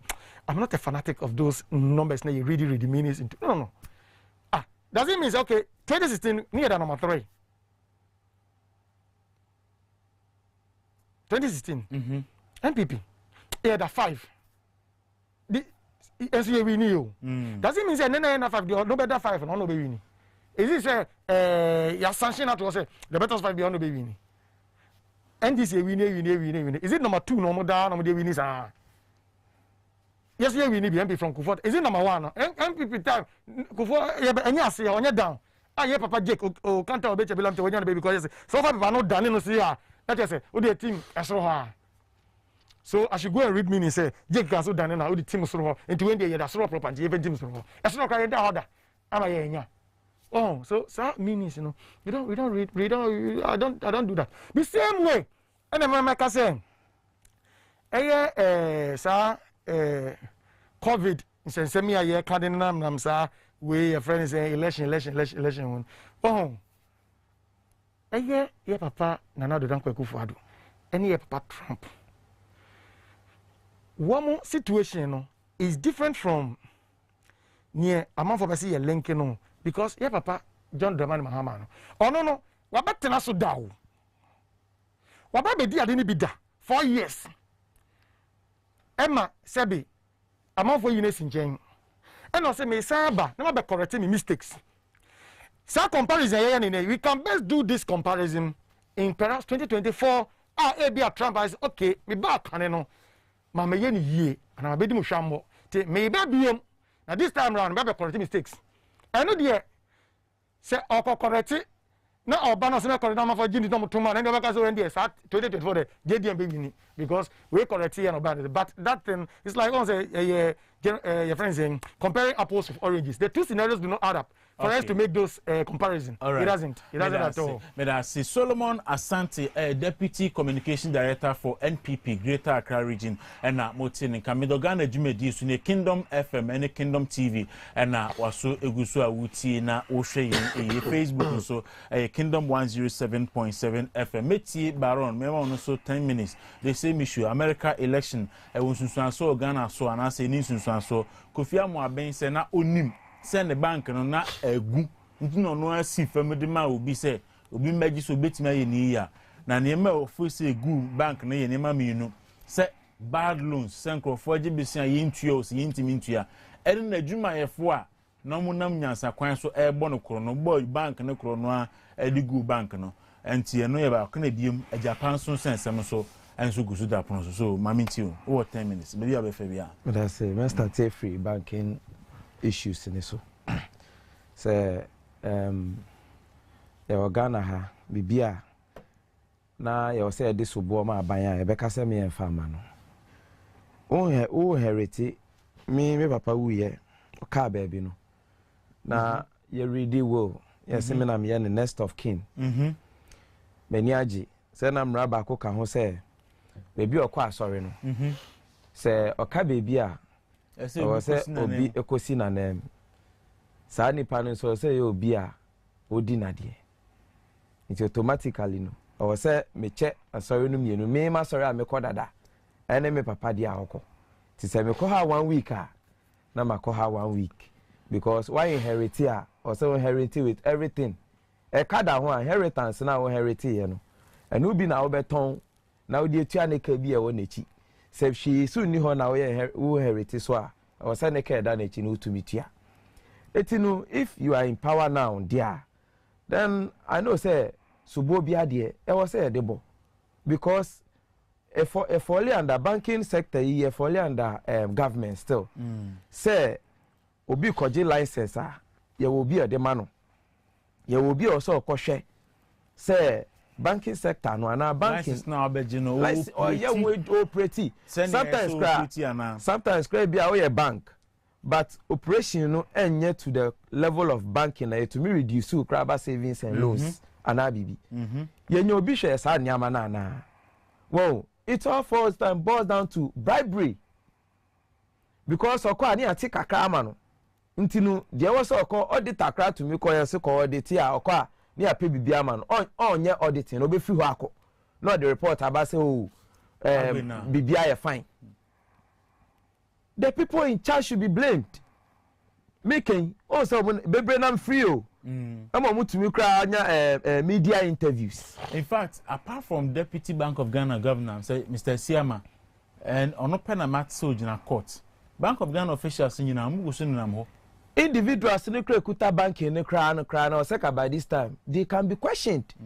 Ghana bankers omuni business yo tika no ntimi mi sika da bank na me yem hihye mi ntimi mi yi anam di tu mi yi anam nti da be di kan ne da mi fi because you down the bekotum na be kin so I said this na ajigo omuni business yo who bank amount for the musika guo now your business also your real estate wakota as expensive or East Legon we see there expensive oh here need to send me to me nto me kan enkran villages in Sasia kese guo a obetumi me say sa business in there nyame adom say they must start real estate nyame ma me nyin sa na me one plotter na ko we single room self contained na chamber self contained say asase ne so no ato ni cheaper no here ni nato ochine bi onye sika asase ne da nanim no we see ono anifi obi abetobi and then it can go faster obenye sika no na obi ba be yi ni sika obanga wenye bi etua no na wo di sa sika na kosisi expensive houses for East Legon obi anto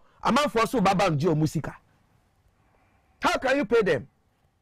Then you push everything on the government. Na government no dey dey bia on dey nanim gu ase.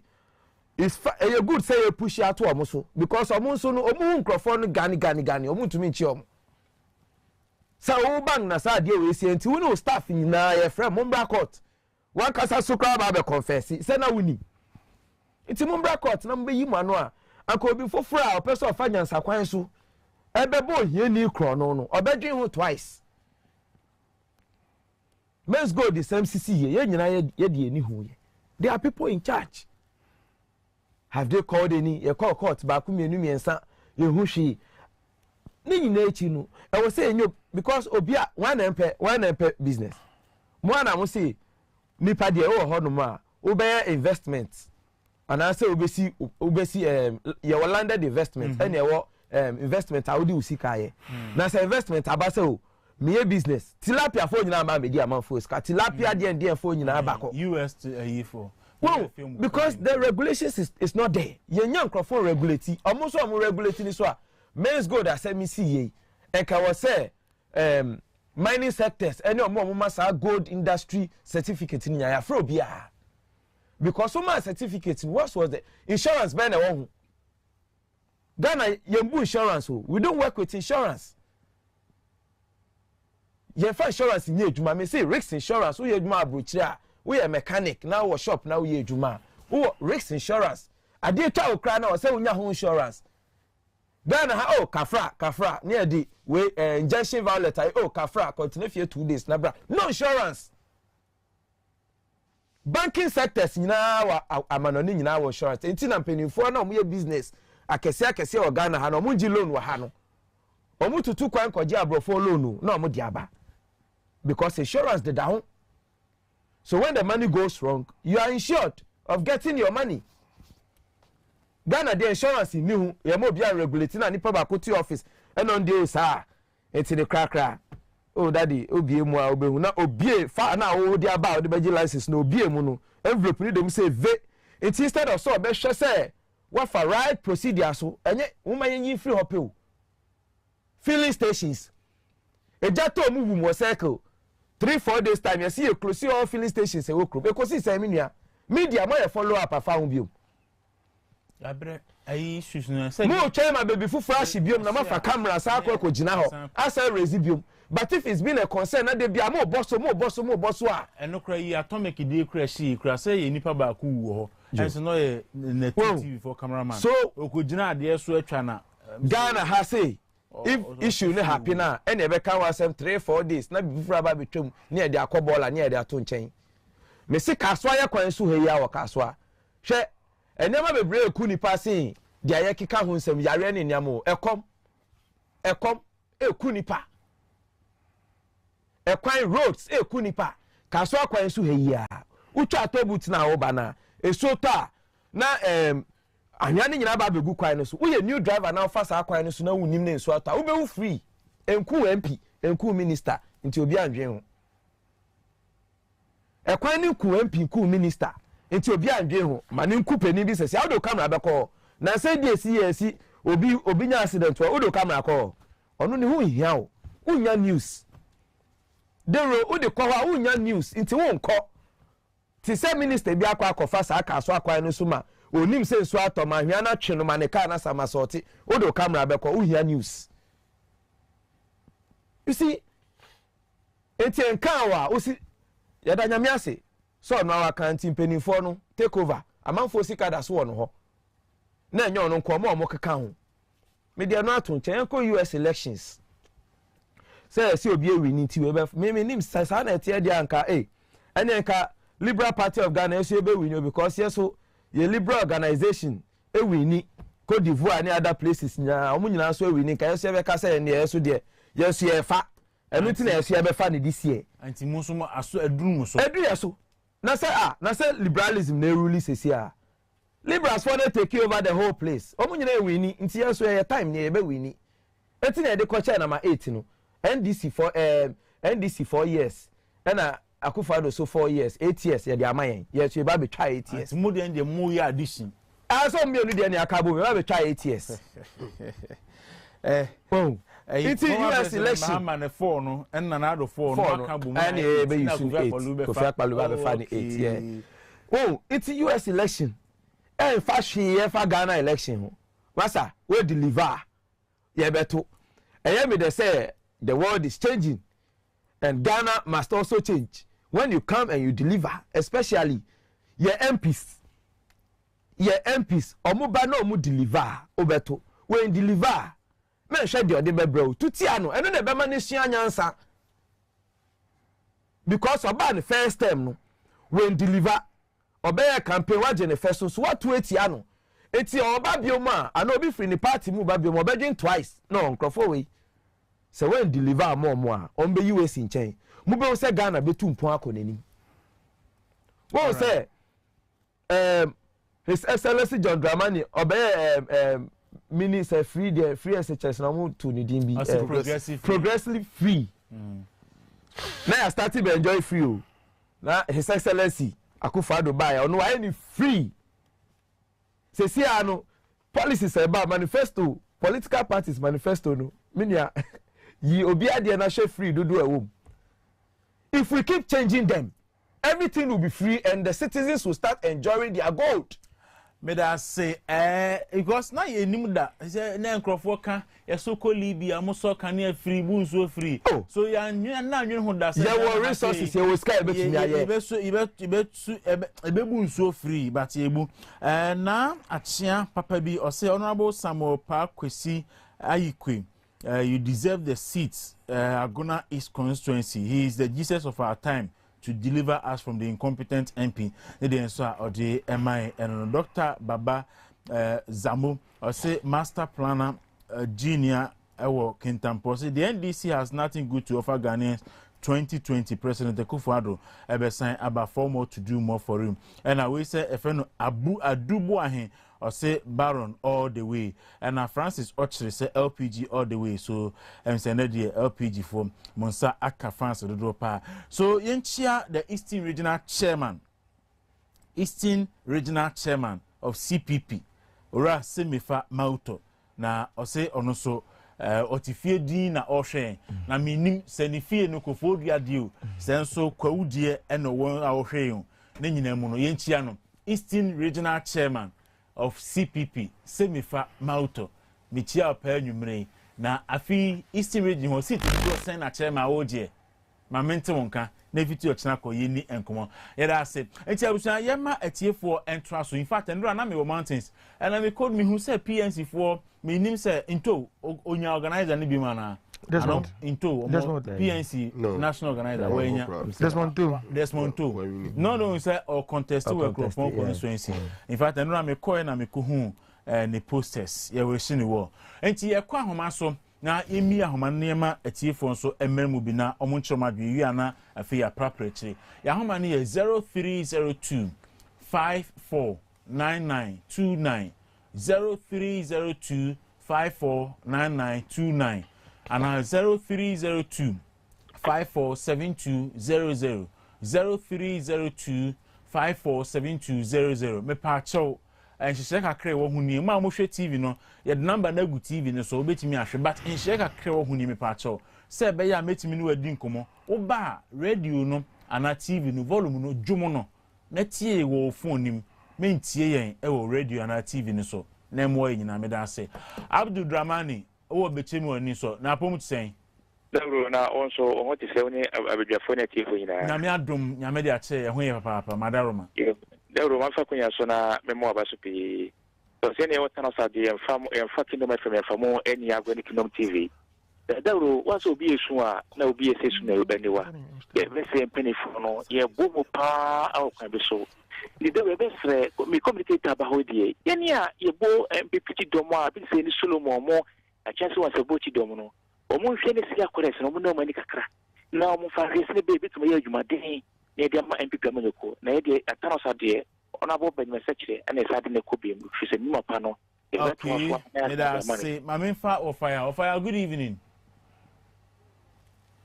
of fire yo Dawuro mi tiao mejo so mpacho jina he anwumre oh me dina ekunfina kwa wo Francis Takujo mpeso aso okay mami tio yo anwumre Dawuro mi ato mu pagya of volume ni kakrama me na yo anwumre Dawuro mi tia mi nia MPP ni na me tia nya ba ku na kasa ma ko fi apalu no ama kasa pa tempeze mbise mi nya NDC ni se twemo dem ba na dan ko ku for the boy our covid no the whole world am ranking at third so wa Ghana ha ina kwala la isi choko here ma ma smash no ku pa 204 and dem ka Ghana for nya se Ghana for ni na mbo ni na wo to abalo da na dan ko ku pa so yo wa to ama Francis Takujo so yo wa to mo ma mi Australia for mensa one na you want the one my okay meda say mame ko na mene Steve Wonder eni enkomonfi atwema kwanma see good evening good evening Dawuro mpacho what to say nyame adom me ho ye na nso e oh ya go so someone who there's 1 to 8 yankopon na me boafo mate mame tio Dawuro mama de kan che otiefo ni nyina na His Excellency Ahombrase and John Dramani Mama. Ona Ben cry. Ona what to say? In fact, make us say we trust you from or from place in who papa. Mo kache se Ghana for finno papa ya so answer ye nim de modu ohun Ghana for Donald Trump America for oma yi kwan no ade ama Ghana for adire de Africa Ghana yi kwan atene na do dan Kwaku for do kache se COVID-19 wa yade na wa ye wa kache se wo besti 88 hospitals was yana what kache se wo besti 350 schools was yana all right hospital free Medo Hassan Ibrahim Alhassan, good evening. Good evening, Nana. Many are patron Akasafi fam. But Kasafi Kumase Kuma Pancho. All right, Mammy to Ibrahim. You, Minamedase, and with your phone. Now, President can say, Abanya, what's my back? No, the free SHS am I, or my free water. One factory. Now, one district, one warehouse. In 2 minutes, we are Obabuna. Now, what is so cool when you know Babuma? Wabaman and Akufu Ado. And then the APC na Senator or man, Mr. Queen, and this is the end. Is a ring on war. Open Mompina, said the Mamu Ankui. With a message for Badum Nemu or Mompina Mamu Kui, Fiji the president for the person. Mompina was Sapade. We join the man of Flua, Ubino. And you can say, number one. Okromansa Amua. Okromansa, good evening. Good evening. The Mamoso Ajonso, our Majuma Pamoye, and Enimri. Sam, Yeshenia, His Excellency, Osia Diayo, Abudani, Adrimpanian and Anadu Dankwa Ekufado. Waye Ediama or Mine Kana, Nano Kwaini, Yanchmin in Bunyada, Yansha, and Wuchiria, a war a month or so, Sir Opaye, Ewu say, or Mine Sika, Yawinano. Or make sure say what the best say ma na Ghana code ye tu oil ye musikano yes ye wo mu passe say ye benya free SHS na ye ma fees ye tu e wuti visa no ye bre esubeti empower yo eno ko dan chen na ye will be a friend of graduate unemployment association and na sa graduate unemployment and na NAFCO ni nyanse mo dia ba. Okay, Medo say Bonzi Ewo Awoshi. Bonzi, good evening. Bonzi Majo. Hello, Bonzi. Good evening. Okay, Patron. Nyami adu me hoye. Good evening. Good evening. Me friend Awoshi. Hello. Yet you me say mentie radio na tie me wo phone nim na what me kan yi me can come in. Hello. Yeah.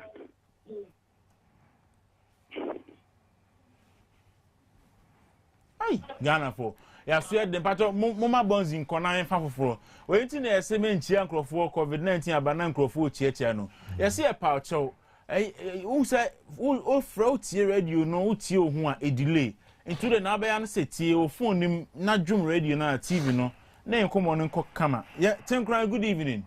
Good evening. But you're now from me fam. Me but me favorite Atimako Boso. All right, Mammy to Tenkran. You did come and mention me and you on a book or seven quarter. Minna, me am one another than Kufado Abaso. Me am one Kufado Abaso. You. Tenkran. Okay. Ebusian for ya sremu me se ofra o TV no ana radio no eya dwom volume no na team wo phone him. Obiri yabo good evening. Good evening, sir. Me pa talk ofra fin fam. Because I free Asante Asem Konongo. All right, mami ti obiri. And say NDC the Enka politics is school. Once you go back to class one, push my first copy book. Because I'm not a metron, and Popia and kind and convincing that Yatuaba the amount. I'm not president, presidential candidate. I am Pian Kwan on Mototo. I'm not sure seriousness or politics. Are they? That's it. All right, me so me da say Stephen. Good evening. Good evening. But who kwada so na? Kwada so Steve. All right, mami to Steve. We dey kakra me so me kan say na na do waya de pa ye bona baso. Ye bona baso pa because say school here den pa school here. Say obi aje school here I seen ensusu obehwe obama oh nyame chira no. So on transfer and chepa MIA. All right. Yeah, say. This year ba nebonsu. Krobi Santi Kotoko. Tia Santino no. Ukuma Pemua. Apendaba. Then Pim said actually. They were Piao. Nebonsu. I'm ready, baby, woman. I'm in charge of war. Then the name of Suamunia Kanya the year Juma. Budu Kwamia Jumai. And the Munya Kanya also come to who's a job for. And the poor Barotinja, send me some Panaduka. Gives a work on offer, so degrees of education. Ayalabana, Amalaba. Didn't say, why? Ayalaba, Amalaba. Onyale. You more opportunity, so would it count some? Let me be a quack, yea. Monsieur Cassia, my boy, yet. There be a both of this one, a cafe. I'm penny jack for the tip across my yea. That's what the book can afford to come ye. Papa, what boy, yea. Let's see any more than 1 million across university. Free. What you see at the same time, electricity. What is my da? What is so my da? You know, let's let Ghana for set. The same Ghana for. She and she, let's say, I make a for some. But I tell me, I'm the bush as them. But I tell me, sometimes try ye. Was it on Prima and reform of Mukum? And it's like a lesson to Tiano. And can fun compare. All right. This is about neighbors. Yenfa Kojo Ajin. Kojo, good evening. Good evening. But your Ubutu Fenumre. The Tiani say me the Chaka say Mamuna. In fact, my idea. And another so at the show boy. Me bona basupa. In fact, the Nanado why Ghana mino. A bro agent so. Shepa pay Obia and Quebec say office came and so buy a here for the baby a dear oh yes a here for and beton and Kwana oil. Obia one free education da and so all she said Ghana need Babia the free education. In fact, a Ghana for a free education Thursday. Me titiri hu me born and so ever. Meda say nua yenfa oben enso e wo kwawu oben me majo Kwaku oben so na wo me wo kwawu oda yo all right mami ntio yo Dawuro mami mo wa baso na me chia MPP ni no wo ho no na me NDC ni na me ja e ko MPP na. In fact, Nanado abodima ye papa nti ya basobo we ya aseda abatro de koto de amano na Dawuro America for the ya na NDC for the to Ghana for the hu ide no say mama and for one on the 2016 wa any new that's what was ntoni Trump na the same life it is the Trump kono mama o sisi kanon no asa akoka ho empowa ba akoko akaba akoko na mama ko aka ho a na ba bia u me da se menso me da se Samuel Preku good evening. Good evening. Pacho only me last call am mentio. Pacho your friend Samuel Preku me kase free Bono region Sunyana West constituency. Hey Sunyana West Pacho ane Ignatius ba for edaya no. All right. As MP. Aye. Martin Pacho kwana Nanado edi ye na faso pa de osa e kasi e kan de bechi if you say maybe anajo mahama otie akunya so na say former president kanea yetimi tua sika pa ewo bono ha enso yenya kanea no ya ye de beso hello pato etio me pato utimi tua live day akese enso na unya kanea no nso abra woni se watua sika na nso unya kanea nso nso na na Dubai me mienu omo wie Bechem secondary school amantua kapre na se bosto temba ko bia ba ko wie na metua 5 million which is all Ghana cedis na nkura mienu ka temba ko bia metua sen registration no de acheyen enti minim se na na do de me se ba o mi oba 57 point something vote again I say me di ACRC se wo sunya dia e chia ABS emame na chia maso mahama nso emai pa sunyan for edamase ba kunya ba for ne mpotem hu nyina se moye heavy pa edamase ebre nyina mutie etie dia frɛ for no ebesi ase baron yempon ami fi ase wo ho ne nyina me fi ase nti epon no me fi ase okay kakra be kan se abato mre ndi edu nti said ya kan ya adwenkyere enye ntokwa okoto aba din no akofie na akope obebi ada se obi se koye gidigidia na obi sa no se okoko ntokwa dia o se obi tumi kuta ebo ma o ebo no beto a ebo no bucket ni nti o ma ne ba bekuta ebo no na oto a ne ba ne mfa ma o na ono su hu se die mutie ye ma yan kokko eye kabi ma mi kebi obi ankyere na dwen emre ni duru a munyina amohu NDC de ombetumi aye no moye MPP de ombetumi aye no moye no na ya Family Liberal Party of Ghana Kofi Akpalu number 8 ono da number 8 oko parliamentary side so Aguna Easter now the team so amami wo number 4 1 and 2 ni de ohu ma bomugu number 3 ni de oba beboa me ti udu 4 na now the team so amami na yetumi age tumi na boa Aguna East my manako neni Aguna East my future MPO nti mo hwe ni yeah, Baron. Solo, point. Ghana for me say nyame ya domo bosome ntem 7 December Kwaku to aba. Is in new bosome kraka 30 days. Dabi 28 and every month aka 28 days. 28 days. Yes. Okay. Ti na watch 9. Na watch na ye Kwaku to aba. Na abato na enima mienu. Mpenifo mienu na na dodan Kwaku fuado. Ene di oka ho.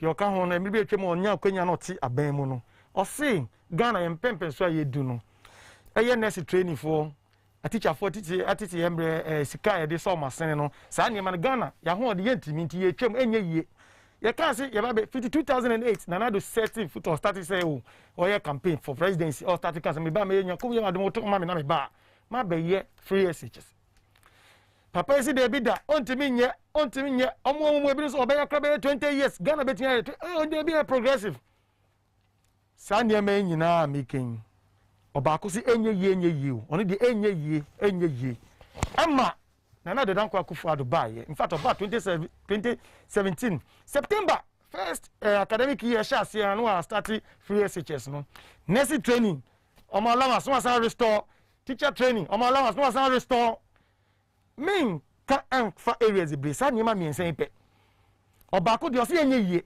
obako de o se eni hokra ebe amanaba amana yie enne nyankopɔ to super guso ama sebi eniema na se obako se enye yie John Dramani ma se enye yie ye ntwem school no kran timi ma dey 20 years na fa kosi enne na do dan Kwaku ado obema o vision obema nyankopɔ adom no nyansa eni na bedi ekire otare no oboa no with nyansa soronko etimi aboa ma adwuma aba bedimu emenne Ghana for edi ho adanse say free SHS within 4 years yi yenya ebinu krafa mama ide omotimi ewie a mo twen so mbeko university enne ni teacher for anka okom tete bi anka omusika ede so masene kakra no ya cancel enne etimi asan babak awa musa so ama teacher for tete school omoni age sanse onese for so omtete school so musaka enti no kwatere kwa de o se enye ye o ye kwatere kwa se ne obegyina o se obema wo ye ntuma Ghana for obema ye ntuma efura Mr. Mo amu yentie ni din na ye kwatere kwa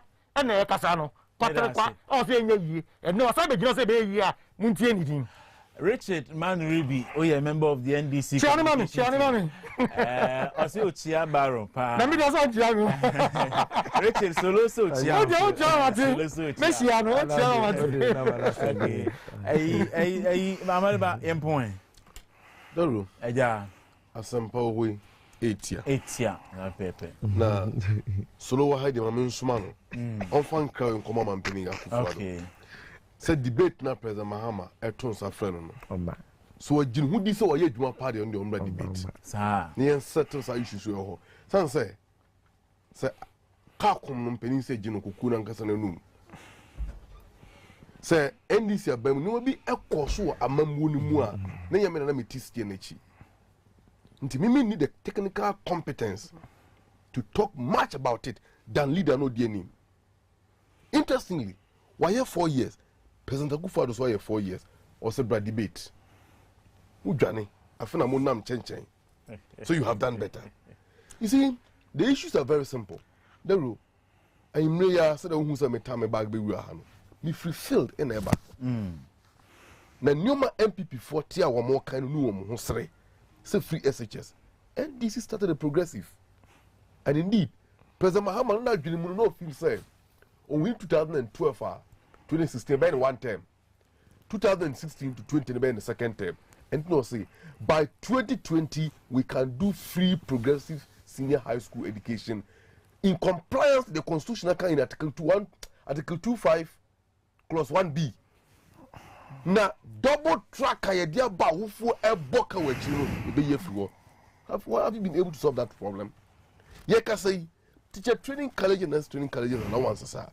Mo reintroduce biomu a mokofa quota system aba empempempem use community fia omunya colleges mu kwampo no mo akono omo so mutifie ombeto aba ye ka say COVID-19 aba ya mo ma student ekogu school a menu kuma akyan US senior high school a brent no kohwe ne nkwa no na bush of ombeto aba under President Akufo-Addo takura de maya na ya wo moyira anne yakotu tunkasa de gu adakam de courtroom ekodi adanse so munkasa ni no mo bush of ombeto aba so this under the insecurity of President Akufo-Addo aba kuma eno ho kire ene common odi abeto Ghana for komuno people will look at almost intimate to Ghana for 2000 elections 99-2000 former President Akufo say she was sitting network bapa President Akufo-Addo bana dollar na say and na say petrol na say na Bahama time Akufo-Addo time say Ghana for beto aba